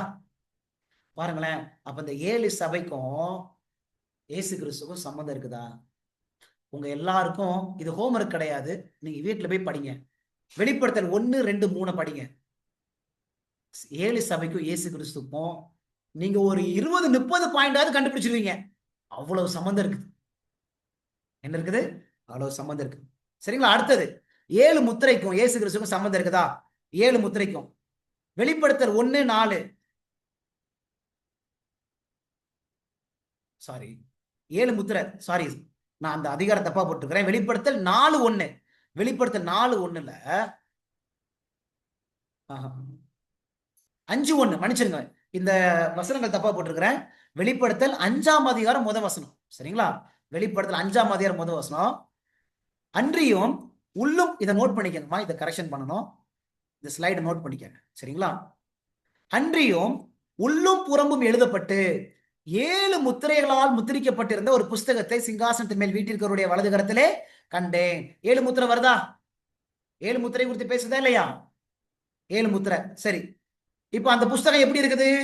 முத்திரிக்கப்பட்டிருந்த ஒரு புஸ்தகம், அப்படித்தானமா? இப்ப புஸ்தகத்தை திறக்கவும் அதில் முத்திரைகளை உடைக்கவும் பாத்திரவன் யார் என்று மிகுந்த சத்தமிட்டு கூறுகிற பலமுள்ள ஒரு தூதனையும் கண்டேன். சரிங்களா? யாருப்பா திறப்பா அப்படின்னு ஒரு பெரிய பலமுள்ள தூதனை பார்க்கிறார். வானத்திலாவது பூமியிலாவது பூமியின் கீழாவது ஒருவனும் அந்த புஸ்தகத்தை திறக்கவும் அதை பார்க்கவும் கூடாது இருந்தது. சரிங்களா? அப்ப இந்த புஸ்தகம் 7 முத்திரைகளால் முத்திரிக்கப்பட்டிருக்குது, அப்படித்தானங்க? ஆனா யாராலையும் திறக்க முடியல. சரி, இப்ப 4ஆவது வசனம். ஒருவனும் அந்த புஸ்தகத்தை திறந்து வாசிக்கவும் அதை பார்க்கவும் பாத்திரவானாக காணப்படாததினால் நான் மிகவும் அழுதேன். யாருமே இதை திறக்க முடியலையே, நான் என்னால வாசிக்க முடியலையே, பார்க்க முடியலன்னு சொல்லிட்டு பாத்திரவான்களாக யாரும் காணப்படல, அழுதாராம். இப்ப 5ஆம் வசனம் பாருங்க. அப்பொழுது மூப்பரில் ஒருவன் என்னை நோக்கி, நீ அழ வேண்டாம், இதோ யூதா கோத்திரத்து சிங்கமும் தாவீதின் வேறுமானவர் புஸ்தகத்தை திறக்கவும் அதன் 7 முத்திரைகளை உடைக்கவும் ஜெயம் கொண்டிருக்கிறார் என்றான். இப்ப நீங்க சொல்லுங்க, இந்த 7 முத்திரைக்கும் ஏசப்பாக்கும் சம்பந்தம் இருக்குதா இல்லையா? என்னம்மா அழகா சொல்லுதா? அது 7 முத்திரைகளையும் உடைக்கவும் ஜெயம் கொண்டிருக்கிறார். யாருங்க அவரு? யூதா கோத்திரத்து சிங்கங்க. நம்ம தேவன் சாதாரணவர் இல்ல. யூதா கோ சிங்கம், தாவீதின் வேறுமானவர். 7 முத்திரைகளை உடைக்கவும் அவர் ஜெயம் கொண்டிருக்கிறாரு. அப்படின்னா 7 முத்திரைக்கும் இயேசு கிறிஸ்துவுக்கும் சம்பந்தம் இருக்குது. சரி, இப்ப 7 எக்காலங்கள் வந்துருவோம். 7 எக்காலங்கள் வெளிப்படுத்தல் 8:2. வெளிப்படுத்தல் 8:2 வசனம். பின்பு தேவனுக்கு முன்பாக நிற்கிற 7 தூதர்களையும் கண்டேன், அவர்களுக்கு 7 எக்காலங்கள் கொடுக்கப்பட்டது. அப்ப 7 எக்காலங்களை குறித்து பேசுதா? சரி, 3ஆம் வசனம். வேறொரு தூதனும் வந்து தூபம் காட்டும் பொற்கலசத்தை பிடித்து பலிபிடத்தின் படியிலே நின்றான். சிங்காசனத்தின் முன்பாக இருந்த பொற்பிடத்தின் மேல் சகல பரிசுத்தவான்களுடைய ஜெபங்களோடும் செலுத்தும்படி மிகுந்த தூப வர்க்கம் அவனுக்கு கொடுக்கப்பட்டது. இப்ப இங்க ஒரு தூதன் இருக்கிறாரு. அந்த தூதன்ட்ட என்ன இருக்குது? தூபம் காட்டும் பொற்கலசத்தை பிடித்திருக்கிறாரு. இப்ப அந்த தூப கலசத்துல என்ன போடணும்?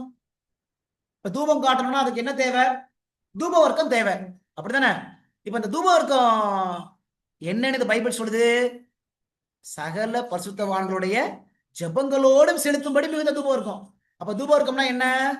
ஜெபம், பரிசுத்தவான்களுடைய ஜெபம். இப்ப 4ஆம் வசனம். அப்படியே பரிசுத்தவான்களுடைய ஜெபங்களோடும் செலுத்தப்பட்ட தூப வர்க்கத்தின் புகையானது தூதனுடைய கையிலிருந்து தேவனுக்கு முன்பாக எழும்பிற்று. சரி, இந்த தூதன் யாரு? நீங்க சொல்லுங்க. தூப வர்க்கத்தை யார் போடுவாங்க? பழைய ஏற்பாடுல யார் போடுவாங்க தூப வர்க்கத்தை? ஆசாரியன் தான் தூப வர்க்கத்தை போடுவான். இந்த தூப கலசம் தூப வர்க்கம்லாம் யாருக்கு சம்பந்தப்பட்டது? ஆசாரியனுக்கு சம்பந்தப்பட்டது. சரி, ஒரு வசனம் நான் இதுல போடல, நீங்க என்ன எழுதி வச்சுக்கோங்க. லேவியராகமும் 16, 11, 12. லேவியராகமும் 16, 11, 12. பின்பு ஆரோன் தனக்காகவும் தன் வீட்டாருக்காகவும் பாவ நிவர்த்தி செய்யும்படி தன்னுடைய பாவ நிவாரணத்துக்கான காளையை கொண்டு வந்து அதை கொன்று கர்த்தருடைய சந்நிதியில் இருக்கும் பலிபீடத்தின் மேலுள்ள நெருப்பு தணலினால் தூப கலசத்தை நிரப்பி பொடியாக்கப்பட்ட சுகந்த தூப வர்க்கத்திலே தன் கைப்பிடிகள் நிறைய எடுத்து திரைக்கு உட்புறமாக கொண்டு வந்து. அப்ப யாரு இங்க தூப கலசத்தை நிரப்புறது? யாரு? சுகந்த தூப வர்க்கத்தை தன் கையில நிறைய எடுக்கிறது யாரு? இது ஆரோன். ஆரோன் யாரு? ஆசாரியன். அப்ப இந்த தூப வர்க்கத்தை போடுறது, தூப கலசத்தை பிடிக்கிறது, இது யாருக்குதான் அதிகாரம் இருக்குது? ஆசாரிய. அப்ப இந்த தூதன் இங்க வருது. இந்த தூதன் யாரு? இயேசு கிறிஸ்து. ஏன்னா இயேசு கிறிஸ்து தான் யாரு? நம்முடைய மகா பிரதான ஆசாரியர். சரிங்களா? நம்ம போன வகுப்புல படிச்சோம், ஞாபகம் இருக்குங்களா? போன வகுப்புல நம்ம படிச்சோம், என்ன படிச்சோம்? இயேசு கிறிஸ்துவுக்கு என்ன பேர் இருக்குது? மிகாவேல், பிரதான தூதன். பழைய ஏற்பாட்டுல கர்த்தருடைய தூதனானவர் அப்படின்னு என்ன செஞ்சிருக்காங்க? தோண்டிருக்காங்க அப்படின்னு நம்ம படிச்சோம். ஞாபகம் இருக்குங்களா? அப்ப இங்க நமக்காக யார் வேண்டுதல் செய்யறது? யாரு? இயேசு கிறிஸ்து அவர் வேண்டுதல் செய்யறார். அப்படிதானே? அப்ப இந்த தூப வர்க்கம் யாரை குறிக்குது? இங்க ஜெபத்தை குறிக்குது. இந்த தூப வர்க்கத்தை யார் போடுறாங்க? இயேசு கிறிஸ்து. அப்ப இங்க 8ஆம் அதிகாரம் 2ஆம் வசனம் 7 எக்காலங்களை குறித்து பேசுது. இந்த 7 எக்காலங்களை பேசிட்டு அங்க யாரை குறித்து பேசுது? அங்க தூதனை குறித்து பேசுறது. தூதன் யாரு? இயேசு கிறிஸ்து. அப்ப எக்காலங்கத்துக்கும் இயேசு கிறிஸ்துக்கும் சம்பந்தம் இருக்குதாமா? சம்பந்தம் இருக்குதா? சம்பந்தம். 4வது தீர்க்க தரிசனம். 4வது தீர்க்க தரிசனம் வெளிப்படுத்தல் 12:1. வெளிப்படுத்தல் 12:1ல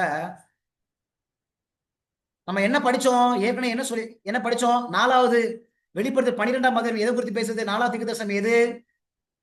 மெய்யான சபை. இங்க பாருங்க. அன்றைய ஒரு பெரிய அடையாளம் வானத்திலே காணப்பட்டது. ஒரு ஸ்திரீ சூரியனை அணிந்திருந்தாள். இங்க ஒரு ஸ்திரீ இருக்கிறான். 4வது வசனம். அதன் வால் வானத்தின் நட்சத்திரங்களில் 1/3 பங்கை இழுத்து அவைகளை பூமியில் விலை தள்ளிட்டு பிரசவ வேதனைப்படுகிற அந்த ஸ்திரீ பிள்ளை பெற்ற உடனே அவளுடைய பிள்ளையை பட்சித்து போடும்படிக்கு அந்த வலு சர்ப்பம் அவளுக்கு முன்பாக நின்றுச்சு. சரிங்களா? இப்ப இங்க ஒரு ஸ்திரீ இருக்கிறாங்க. இந்த ஸ்திரீ வந்து பிள்ளையை பெற்றெடுக்குது. சரி, இப்ப அந்த பிள்ளை யாரு? அந்த பிள்ளை யாரு? நம்ம 5ஆம் வசனம் பாருங்க. சகல ஜாதிகளையும் இரும்பு கோலால் ஆளுகை செய்யும் ஆண் பிள்ளையே அவள் பெற்றாள். இருக்குங்களா? இப்ப நம்ம என்ன கண்டுபிடிக்கணும்? இந்த ஸ்திரீனா யாருன்னு கண்டுபிடிக்கணும். இன்னொன்னு, அந்த ஸ்திரீ பெற்றெடுத்து அந்த பிள்ளை யாரு அப்படின்னு கண்டுபிடிக்கணும். பாருங்களேன், ஒரு க்ளூ இதுல இருக்குது. ஒரு க்ளூ. என்ன க்ளூ இருக்குது? அந்த ஆண் பிள்ளை வந்து இரும்பு கோலால் ஆளுகை செய்யும் இருக்கு. அப்படிதானமா? அந்த ஆண் பிள்ளை என்ன செய்யுமா? இரும்பு கோலால், அயன் ராட், அதால ஆளுகை செய்யும். யாருப்பா அது? அந்த ஆண் பிள்ளை யாரு? இரும்பு கோலால் ஆளுகை செய்யக்கூடியவர் யாரு? வெளிப்படுத்தல். வெளிப்படுத்தல்ல இந்த ஸ்லைடையும் குறிச்சு வச்சுக்காங்க. இந்த வசனம் 19ஆம் அதிகாரம். நான் 12ஆம் அதிகாரம் போட்டிருக்கிறேன். 19ஆம் அதிகாரம் ஜஸ்ட் ஒரு பேனால குறிச்சு வச்சுக்கோங்க. வெளிப்படுத்தல்ல 12ஆம் அதிகாரம் போட்டிருக்கிறேன். இது 19ஆம் அதிகாரம். சரிங்களா? 19வது அதிகாரத்துல 13வது வசனம், 14வது வசனம், 15வது வசனம். சில நேரங்களில் ஸ்லைடு பண்ணும்போது தப்பு விழுந்துருது. சாரி. சரிங்களா? சரி, பாருங்க. வெளிப்படுத்தல் 19ஆம் அதிகாரம், 12 கிடையாதுமா, 19. இப்ப என்ன கண்டுபிடிக்கணும்? அந்த இரும்பு கோலால் ஆளுகை செய்யறவர் யாருன்னு கண்டுபிடிக்கணும். அப்படிதானங்க? வசனம் பாருங்க. இரத்தத்தில் தோய்க்கப்பட்ட வஸ்திரத்தை தரித்திருந்தார். அவருடைய நாமம் தேவனுடைய வார்த்தை என்பது. பரலோகத்தில் உள்ள சேனைகள் வெண்மையும் சுத்தமுமான மெல்லிய வஸ்திரம் தரித்தவர்களாய் வெள்ளை குதிரைகளில் ஏறி அவருக்கு பின் சென்றார்கள். இது யாருங்க? இது இரத்தத்தில் தோய்க்கப்பட்ட வஸ்திரத்தை தரித்திருந்தார். அவருடைய நாமம் தேவனுடைய வார்த்தை. அவர் பேர் வந்து வார்த்தையாம். வார்த்தையாகிய தேவன். யார் அது வார்த்தையாகிய தேவன்? இயேசு கிறிஸ்துக்கு ஒரு பேர் இருக்குல்ல. என்ன பேரு? வார்த்தை. அந்த வார்த்தை மாம்சமாகி, யோவான் 1ஆம் அதிகாரத்துல படிக்கிறோம்ல, அந்த வார்த்தை மாம்சமாகி. மாம்சமானது யாரு? இயேசு கிறிஸ்து. அப்ப இங்க தேவனுடைய வார்த்தைன்னு வருதுல, அது யாரு? இயேசு கிறிஸ்து. இப்ப பாருங்க, இப்ப 13ஆம் வசனம் இயேசு கிறிஸ்து குறித்து பேசிட்டு 15வது வசனம் பாருங்க. புறஜாதிகளை வெட்டும்படிக்கு அவருடைய வாயிலிருந்து கூர்மையான பட்டயம் புறப்படுகிறது. இருப்பு கோலால் அவர்களை அரசாளுவார். இருக்கா? அப்ப யாருங்க இருப்பு கோலால் யார் அரசாளுவா? இயேசு கிறிஸ்து. சரிங்களா? சரி, அப்ப அந்த ஸ்திரீ ஆண் பிள்ளையை பெற்றாலும் வருதுல, இருப்பு கோலால் ஆளுகை செய்யும் ஆண் பிள்ளையை பெற்றாலும் வருதா? அப்ப அந்த ஆண் பிள்ளை யாரு? இயேசு கிறிஸ்து. கிடைச்சிச்சுங்களா? பாத்தீங்களாமா? ஒரு வசனத்தை இன்னொரு வசனத்தோடு ஒப்பிட்டு பார்த்தாலே கிடைச்சிருது. இங்க இருக்கிற இருப்பு கோல் வேற எங்கப்பா பைபிள் இருக்குன்னு அந்த ஜோடியை கண்டுபிடிச்சிட்டோம் அப்படின்னா அங்க அதை யாருன்னு கண்டுபிடிச்சிடலாம். பாத்தீங்களா? அப்ப சரி, இந்த ஸ்திரீ யாரு? இந்த ஸ்திரீ யாரு? தீர்க்க தரிசனத்துல எப்போதுமே ஸ்திரீ என்று சொன்னா ஸ்திரீ கிடையாது, சிங்கம்னா சிங்கம் கிடையாது, தாவீதின் வேறுனா வேறு கிடையாது. எபேசியர் 5:25 பாருங்க. எபேசியர் 5:25ல இந்த ஸ்திரீ யாருன்னு பாருங்களேன். புருஷர்களே உங்கள் மனைவிகளில் அன்பு கூறுங்கள், அப்படியே கிறிஸ்துவும் சபையில் அன்பு கூர்ந்து. இங்க யாரு புருஷன்? இந்த வசனத்துல கொஞ்சம் ஒப்பிட்டு பாருங்க. புருஷன்னா கிறிஸ்துவை குறிக்குது, மனைவினா யாரு? சபை. அப்ப ஸ்திரீனா யாரு? இந்த வசனத்துல சபையை குறிக்குது. அப்ப இங்க ஒரு ஸ்திரீ சூரியனை அணிந்திருந்தால் அப்படின்னா என்ன அர்த்தம்? அங்க சபை சூரியனா யாரு? இயேசுவானவர். இப்ப இயேசுவானவரை அணிந்தாங்க. ஒரு சில பேர் இந்த வெளிப்படுத்தல் 12ஆம் அதிகாரத்தை இத மரியாள் அப்படின்னு சொல்றாங்க. சில சில இடத்துல சில இந்த படங்களை பாத்தீங்க அப்படின்னா இந்த மரியாள் மாதிரி சொல்ற படத்துக்கு பின்னாடி ஏதோ சூரியன் இருக்கிற மாதிரி இருக்கும். உடனே இந்த வசனம் இந்த அதிகாரம் மரியாதை குறித்து தான் பேசுது அப்படின்னு சொல்றாங்க. மரியாதை குறித்தா பேசுது? தீர்க்க தரிசனத்துல ஸ்திரீ என்று சொன்னால் மரியாள் கிடையாது. இது மரியாதை குறித்து பேசல. எப்படி நம்ம சொல்றோம் அப்படின்னா இன்னொரு வசனம் இருக்கு பாருங்களேன். வெளிப்படுத்தல் 12ல வெளிப்படுத்தல் அந்த வசனத்தை நான் போடல. அந்த வசனத்தை ஏன்னா நீங்க பாருங்க. வெளிப்படுத்தல் 12ல இப்ப 1ஆம் அதிகாரம் 1வது வசனம் 2வது வசனம் இப்ப மரியாளுன்னு சொல்லிட்டோம் அப்படின்னா 6வது வசனம் பாருங்க. 6வது வசனம் வெளிப்படுத்தல் 12:6 எழுதி வச்சுக்கங்க. இது மரியாள் பத்தி கிடையாது. எப்படி சொல்றோம்? இப்ப அந்த ஸ்திரீக்கு என்ன நடக்குதுன்னு பாருங்க. 6வது வசனம் ஸ்திரீயானவர் வனாந்தரத்துக்கு ஓடி போனால் அங்கே 1240 நாள் அளவும் அவளை போஷிப்பதற்காக தேவனால் ஆயத்தமாக்கப்பட்ட இடம் அவளுக்கு உண்டாயிருந்தது.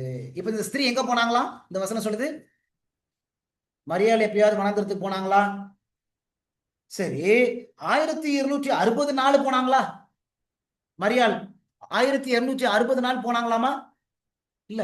சரி, தீர்க்க தரிசனத்துல ஒரு நாள் என்பது எத்தனை வருஷம்? ஏற்கனவே சொல்லி கொடுத்துருக்கிறோம். தீர்க்க தரிசனத்தை எப்படி படிக்கிறோம் அதுல சொல்லி கொடுத்த ஞாபகம் இருக்கா? ஒரு நாள் என்பது ஒரு வருஷம். அப்ப 1260 நாள் அப்படின்னா 1260 வருஷம். மரியாள் 1260 வருஷம் வாழ்ந்தாங்களா? இல்ல. அப்ப இந்த அதிகாரத்துல ஸ்திரீ என்பது மரியாதை குறிக்காது. சரிங்களா? ஸ்திரீ என்பது இதை தான் குறிக்கும், சபையை தான் குறிக்கும். சூரியனை அணிந்திருந்தா அப்படின்னா ஏதோ லிட்ரலா நேரடியா நம்ம பார்க்கக்கூடிய அந்த சூரியனை இல்ல, அது இயேசுக்கு தேவனை குறிக்குது. நம்முடைய தேவன் வெளிச்சமானவர். உங்க எல்லாருக்கும் ஹோம்ஒர்க். பைபிள்ல ஹோம்ஒர்க் வீட்டு பாடம். பைபிள்ல தேவனை சூரியன் எந்த வசனம் சொல்றது கண்டுபிடிங்க. சங்கீதத்துல இருக்குது. சங்கீதத்துல தேவனை குறித்து பேசும்போது அவர் சூரியனும் அப்படின்னு வரும். கண்டுபிடிங்க. சரிங்களா? சரி, அப்ப இந்த ஸ்திரீட்ட யார் இருக்கிறா? தேவன் இருக்கிறாங்க. இந்த ஸ்திரீ யாரை பெற்றெடுக்குது? இயேசு கிறிஸ்துவை பெற்றெடுக்குது. அப்படின்னா இந்த புதிய ஏற்பாட்டினுடைய சபையின் காலகட்டத்துல என்ன அர்த்தம் அப்படின்னா இயேசுவை பெற்றெடுத்தார் அப்படின்னா என்ன அர்த்தம் அப்படின்னா இந்த புதிய ஏற்பாட்டினுடைய சபையின் காலகட்டத்துல யார் பிறக்கிறா? இயேசுவானவர் பிறக்கிறாரு. அதுதான் அர்த்தம். சரிங்களா? பிரசவ வேதனைப்படுகிற அப்படின்னா இயேசுவானவர் பிறக்கும் போது வேதனைகள் இருந்துச்சா இல்லையா? அந்த சமயத்துல ஏரோது இயேசு கிறிஸ்துவ கொல்லணும் அப்படின்னு துடிதுடியா துடிக்கிறாரா இல்லையா? சரிங்களா? இப்ப அததான் இங்க என்ன செய்து குறிக்குது. சரி, இப்ப அடுத்தது பாருங்க. இப்ப இந்த அதிகாரம் உண்மையான சபையை குறித்து பேசுதுன்னு எப்படி சொல்ல முடியும்? இந்த வெளிப்படுத்தல் 12ல ஸ்திரீ இருக்குது, இயேசு பெற்றெடுக்கக்கூடிய ஒரு சபை. உண்மையான சபையை குறிக்கிறது எப்படி சொல்ல முடியும்? வெளிப்படுத்தல் 12:17 பாருங்க. வெளிப்படுத்தல் 12:17 அப்பொழுது வலுசற்பமானது ஸ்திரீயின் மேல் கோபம் கொண்டு தேவனுடைய கற்பனைகளை கை கொள்ளுகிறவர்களும் இயேசு கிறிஸ்துவை குறித்து சாட்சிய உடையவர்களுமாகிய அவளுடைய சந்ததியான மற்றவர்களுடனே யுத்தம் பண்ண போயிற்று. இந்த சபைக்கு மேலதான் யாருக்கு கோபம்? வலுசற்பத்துக்கு கோபம், சாத்தானுக்கு கோபம். ஏன்னா அந்த சபை என்ன செய்யுது? தேவனுடைய கற்பனைகளை கை கொள்ளுது. அப்ப இது உண்மையான சபையா இல்லையா? உண்மையான சபை. அப்ப வெளிப்படுத்தல் 12ஆம் அதிகாரம் மெய்யான உண்மையான சபை குறித்து பேசுது. இயேசு கிறிஸ்துவை பெற்றெடுத்த சபை, இயேசுவை உடையதான ஒரு சபை, தேவனுடைய கற்பனைகளை கை கொள்ளக்கூடிய ஒரு சபை. அந்த சபை மேலதான் சாத்தானுக்கு மிகுந்த கோபம். அப்ப வெளிப்படுத்தல் 12ஆம் அதிகாரம் மெய்யான சபையை குறித்து பேசுது. அப்ப இந்த மெய்யான சபைக்கு இயேசு கிறிஸ்துவும் சம்மந்தம் இருக்குதா இல்லையா? இந்த சபையில தானே இயேசு கிறிஸ்து பிறக்கிறாரு. அப்ப சம்மந்தம் இருக்குதா இல்லையா? சம்பந்தம் இருக்குது. சரி, 5வது தீர்க்க தரிசனம். 5வது தீர்க்க தரிசனம் இரண்டு மிருகங்கள் பார்த்தோம். அப்படித்தானே? வெளிப்படுத்தல் 13ல எத்தனை மிருகம் இருக்கு? 2 பீஸ்ட். பின்பு நான் கடற்கரை மணலிமை நின்றேன், அப்பொழுது சமுத்திரத்திலிருந்து ஒரு மிருகம் எலும்பி வர கண்டேன். இங்க ஒரு மிருகம் எலும்புதா? ஒரு மிருகம் எலும்புதா? 13ஆம் ஒரு மிருகம் எலும்புது. 11ஆம் வசனம் பாருங்க. 11ஆம் வசனத்துல பின்பு வேறொரு மிருகம் பூமியிலிருந்து எலும்ப கண்டேன். அப்ப எத்தனை மிருகம் இருக்குது? வெளிப்படுத்தல் 13ஆம் அதிகாரம் 2 மிருகத்தை குறித்து பேசுது. ஏதாவது வித்தியாசம் இருக்கா? இங்கிலீஷ்ல இதை சீ பீஸ்ட், லேண்ட் பீஸ்ட் சொல்லுவாங்க. சமுத்திரத்திலிருந்து எழும்புது, இன்னொரு மிருகம் பூமியிலிருந்து எழும்புது. இப்ப 2 மிருகம் இருக்குது. சரி, இந்த வெளிப்படுத்தல் 13க்கும் இயேசு கிறிஸ்துக்கும் சம்பந்தம் இருக்குதா பாருங்க. வெளிப்படுத்தல் 13:8 உலக தோற்றம் முதல் அடிக்கப்பட்ட ஆட்டுக்குட்டி. கிடைச்சிச்சுங்களா?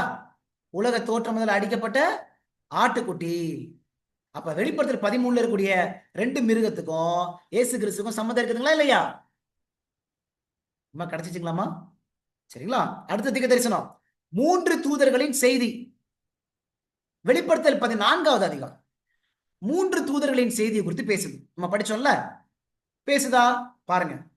வெளிப்படுத்தல் 14ல 6வது வசனம் பாருங்க. 6வது வசனத்துல பின்பு வேறொரு தூதன் அப்படின்னு ஒரு ஒரு தூதனை குறித்து பேசுது. அவர் ஒரு செய்தி சொல்றார்.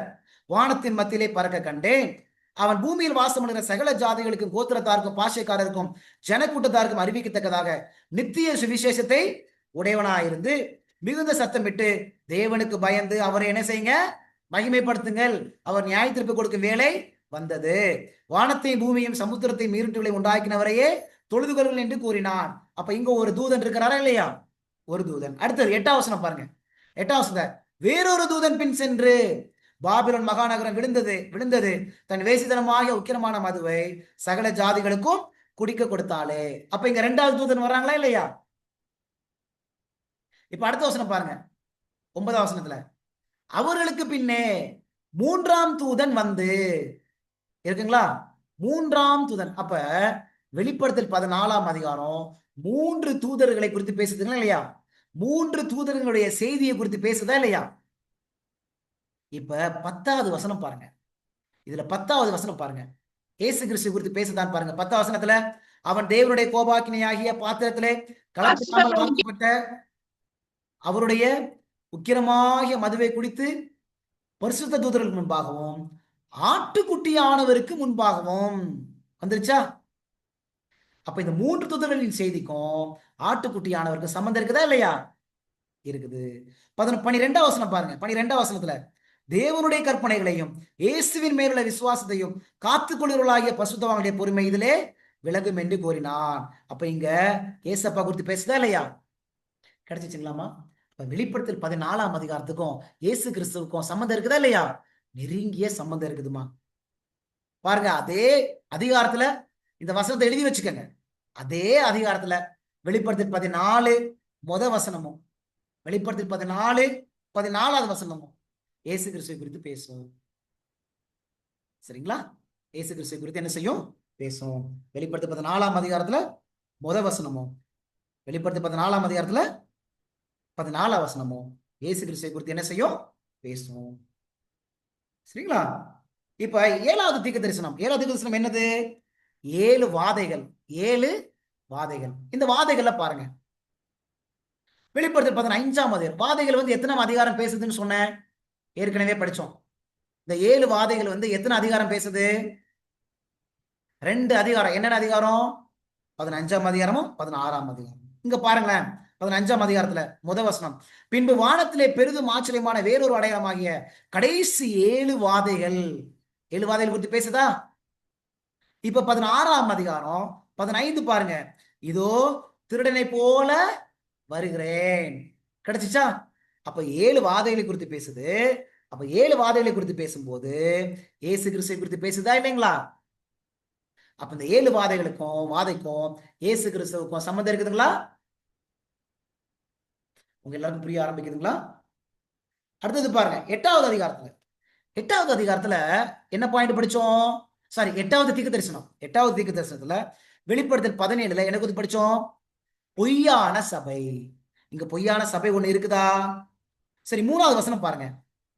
வெளிப்படுத்தல் 17ல 3வது வசனம் பாருங்க. 3வது வசனம் ஆவிக்குள்ளே வனாந்திரத்துக்கு கொண்டு போனான்.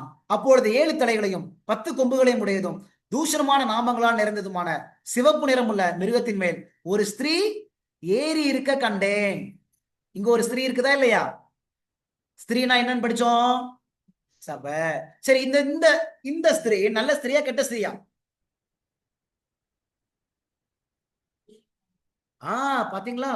தூஷணமான நாமங்களால் நிறைந்ததுமான இருக்கா? அது மாத்திரம் இல்ல. முத வசனம் பாருங்க. முத வசனத்துல பாருங்க, மகா வேசி அப்படின்னு இருக்கா? ஹோர், கிரேட் ஹோர் இருக்கா, மகாவேசி. அப்ப இங்க ஒரு ஸ்திரீ இருக்குது, இப்ப இங்க ஒரு சபை இருக்குது. ஆனா அது எப்படிப்பட்ட சபை? பொய்யான ஒரு சபை. சரி, இந்த சபைக்கும், சரிங்களா, இந்த சபையை குறித்து பேசும்போது இயேசு கிறிஸ்துவை குறித்து பேசுதா இல்லையா? 14வது வசனம், 14th verse, 14th வசனத்துல பாருங்க.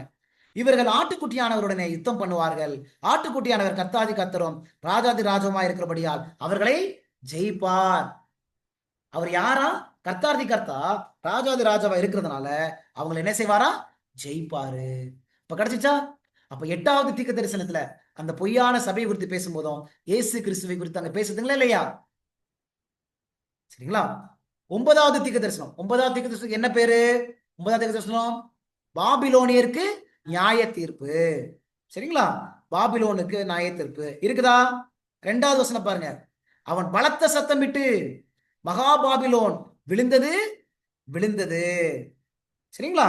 இப்ப பாபிலோன் குறித்து பேசுதா?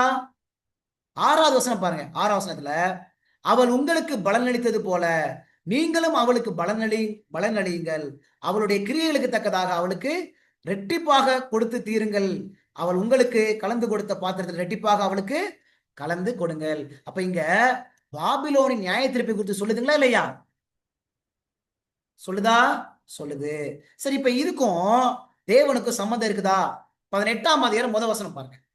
வெளிப்படுத்தல்ல 18 முதல் வசனம் பாருங்க. இவைகளுக்கு பின்பு வேறொரு தூதன் மிகுந்த அதிகாரம் உடையவனாய் வானத்திலிருந்து இறங்கி வர கண்டேன்.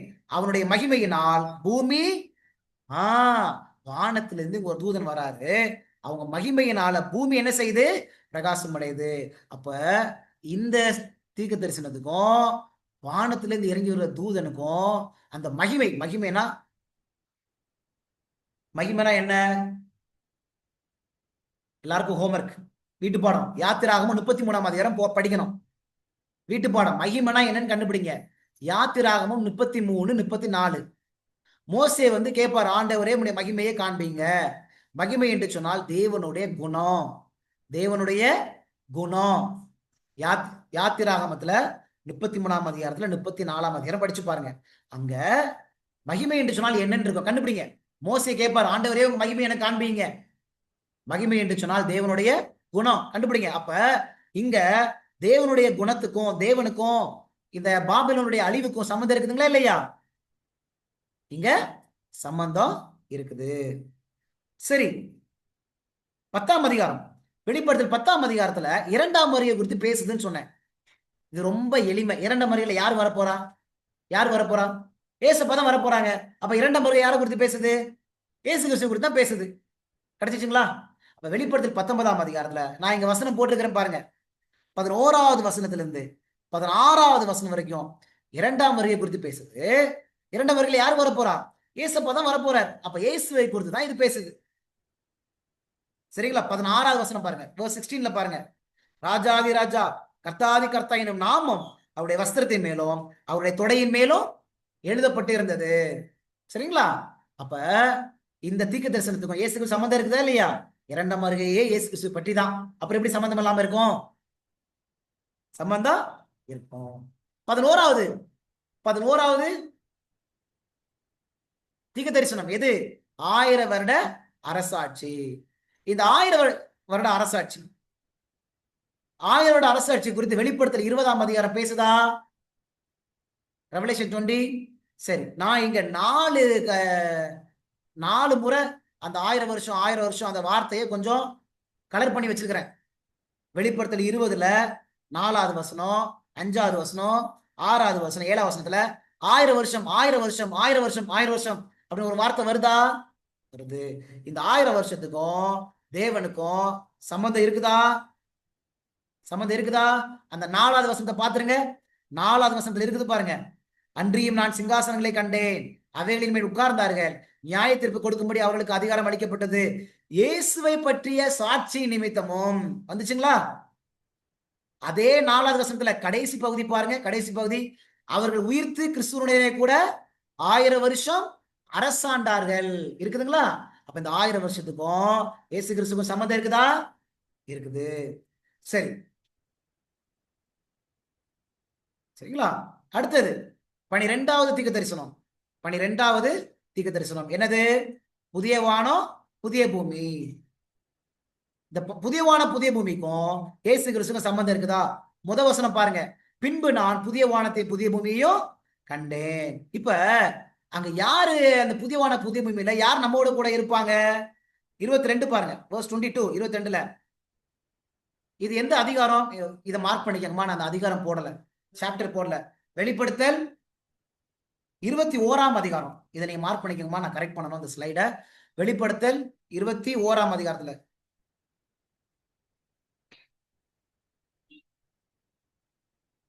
அந்த அதிகாரம் போடல. பின்பு நான் புதிய வானத்தை புதிய பூமியும் கண்டேன். 21ஆம் அதிகாரம் இது. அங்க 22ஆம் வசனம் பாருங்க. அந்த அதிலே தேவாலயத்தை நான் காணவில்லை, சர்வ வல்லமை உள்ள தேவனாகிய கர்த்தரும் ஆட்டுக்குட்டி ஆனவருமே அதற்கு ஆலயம். கிடைச்சிச்சுங்களா? 12 அதிகாரத்தையும் முடிச்சிட்டோமா? இப்படிதானே? 12 அதிகாரத்தையும் நம்ம முடிச்சிட்டோம். இந்த 12 அதிகாரமும் எது குறித்து பேசுது? சரி, 12 தீர்க்க தரிசனத்தையும் முடிச்சிட்டோம். இந்த 12 தீர்க்க தரிசனங்கள் எதை குறித்து பேசுது? இயேசு கிறிஸ்துவை குறித்து பேசுது. இப்ப சொல்லுங்க, இந்த முழு வெளிப்படுத்தலாம் யாரை பற்றி? இந்த பாயிண்ட்டுக்கு வர்றதுக்கு தான் நம்ம இவ்வளவு வசனத்தை போய் படிச்சோம். இதுவரைக்கும் வெளிப்படுத்தல் புஸ்தகம்னா என்ன நினைச்சிட்டு இருக்கிறோம்? நம்ம 666 முத்திரை, 144,000 பேரு, அது வெறும் எக்காலங்கள், குதிரை, தூதர்கள், அப்படி இப்படிதான் நினைச்சிட்டு இருக்கிறோம். ஆனா இது எல்லாமே இயேசு கிறிஸ்து. இது ஒரு 5வது சுவிசேஷம், 5th காஸ்பல் சொல்லலாமா, சொல்லக்கூடாதா? சரிங்களா? எவ்வளவு அருமையான ஒரு புஸ்தகமாக இது காணப்படுது. இந்த முதலாவது உலக போருக்கு பின்னாடி லாரன்ஸ் ஒருத்தர், முதலாம் உலக போருக்கு பின்னாடி நடந்த ஒரு சம்பவம். சரிங்களா?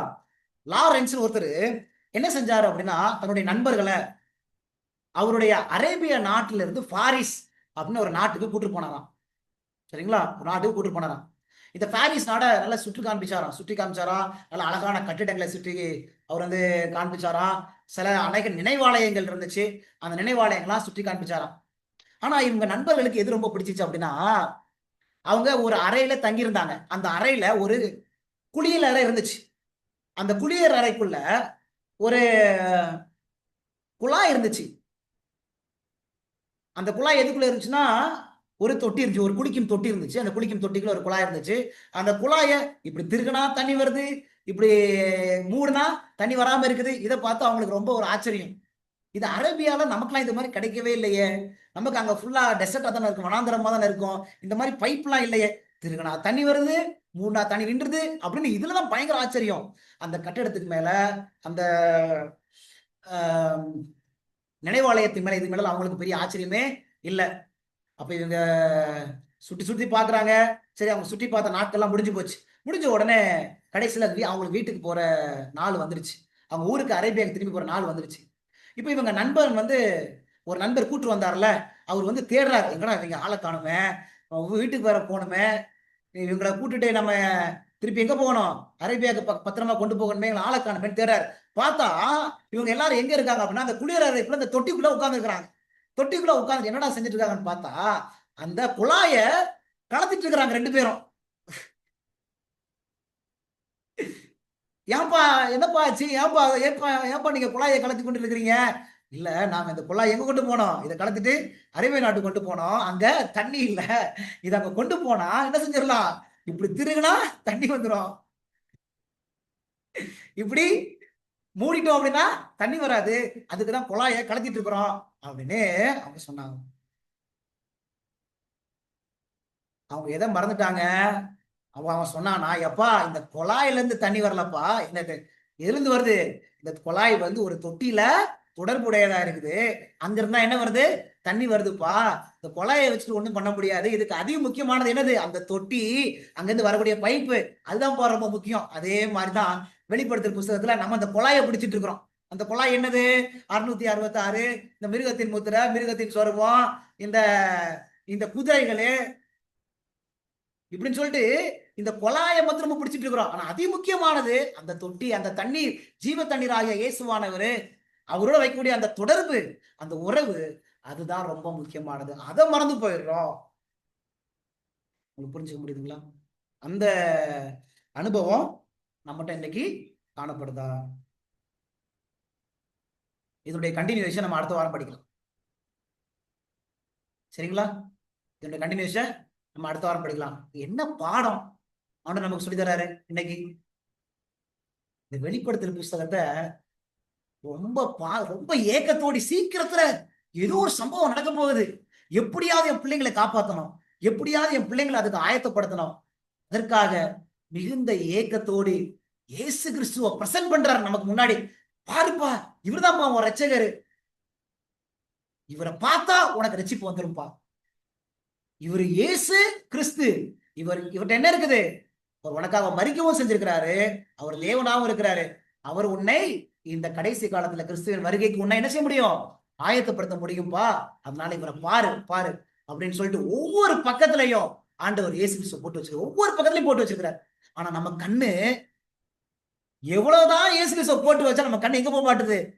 போக மாட்டுது. அதனாலதான் சங்கீதக்காரன் ஜெபம் பண்ணார்ல, சங்கீதம் 119 ஒரு அழகான ஒரு ஜெபம். இந்த ஒரு வருஷத்தை வாசித்துட்டு அப்படியே முடிச்சிடலாம் பாருங்க. சங்கீதம் 119 சங்கீதத்துல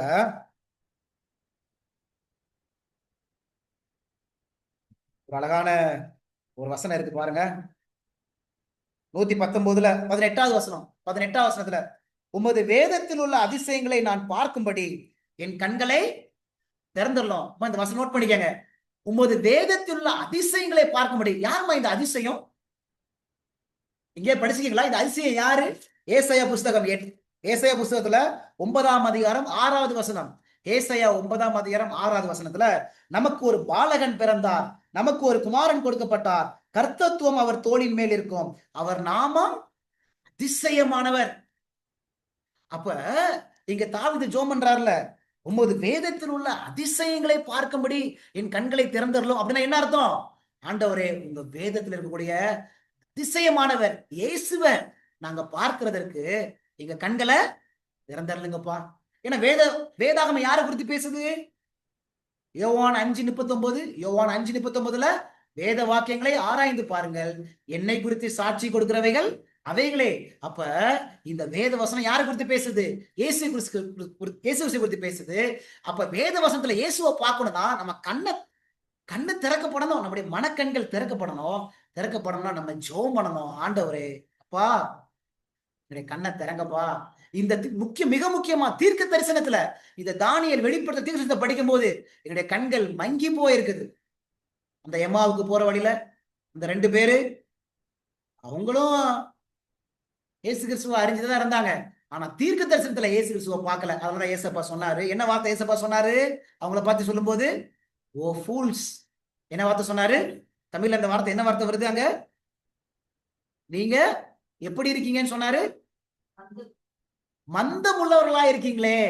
ஆனா அங்க இருக்கக்கூடிய நற்செய்தி என்ன தெரியுமா? ஏன் அவங்க மந்தம் உள்ளவர்கள் சொன்னாரு? அவங்க தீர்க்க தரிசனத்துல இயேசு கிறிஸ்துவ பார்க்கல, அதனால மந்தம் உள்ளவர்கள் சொன்னாரு. ஆனா அந்த மந்தம் உள்ளவர்களுக்கும் ஏசப்பா பைபிள் ஸ்டடி கொடுத்தாரு. அதுதான் குட் நியூஸ். நம்ம தேவன் நம்ம இதுவரைக்கும் இயேசு கிறிஸ்துவ தீர்க்க தரிசனத்துல பார்க்காம இருந்திருக்கலாம், மந்தம் உள்ளவர்களாக இருக்கலாம். ஆனா நமக்கும் தீர்க்க தரிசனம் சொல்லி கொடுப்பார். நீ பாரு, அதிசயமானவரை பாரு. தீர்க்க தரிசனத்துல அதிசயமானவரை பார்த்துட்ட அப்படின்னா நீ பாவத்தை ஜெயித்தரலாம். நம் பாவத்தை ஜெயிக்கிறது ஒரே வழி யாரு? இயேசுவானவர். எனக்கு பிரியமான தேவனுடைய பிள்ளைகளே, ஒவ்வொரு நாளும் காலையில் எழுப்பி பைபிளை திறக்கும் போது இயேசுவை பார்க்கிறோமா? அந்த அதிசயத்தை பார்க்கிறோமா? இயேசுவை பார்த்தாதான் நம்ம அதிசயத்தை இன்னைக்கு பார்த்திருக்கோம்னு அர்த்தம். பைபிள் படிக்கிறதே எதுக்குன்னா இயேசுவை பார்க்கறதுக்கு. இயேசுவை பார்க்கறது என்ன அர்த்தம்? அவருடைய குணத்தை, அவருடைய அன்பை, அவருடைய பலத்தை, அவருடைய பரிசுத்தத்தை, அவர் எனக்காக செய்த தியாகத்தை பார்க்கக்கூடிய காரியம். அந்த அனுபவம் இடத்துல காணப்படுதா? நம்ம ஜெபம் பண்ணணும். தாவீது ஜெபம் பண்ணது போல, ஆண்டவரே, உங்களுடைய வேதத்தில் இருக்கிற அந்த அதிசயம் இயேசுவை நான் பார்ப்பதற்கு என்னுடைய கண்களை திறந்தருங்க. கர்த்தர் நம்மை ஆசீர்வதிப்பாராக. ஆமென்.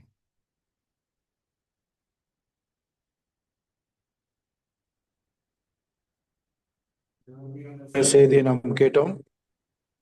நிச்சயமாகவே தேவன் நம்மோடு கூட பேசியிருப்பார் என்று நான் நம்புகின்றேன். இந்த வெளிப்படுத்தல் புத்தகத்துல இந்த 22ஆம் அதிகாரம் 1 to 22 அதிகாரம் வரையிலும் தேவன் அவரை என்ன பண்ணியிருக்கிறார்? வெளிப்படுத்தி இருக்கின்றார். நிச்சயமாகவே இது ஒரு நல்ல ஒரு சத்தியமாக இருக்கு. நமக்கு அதை நம்ம புரிந்து கொண்டு மற்றவர்களுக்கும் நம்ம என்ன பண்ணோம் சொல்லக்கூடிய பிள்ளைகளாக காணப்பட வேண்டும்.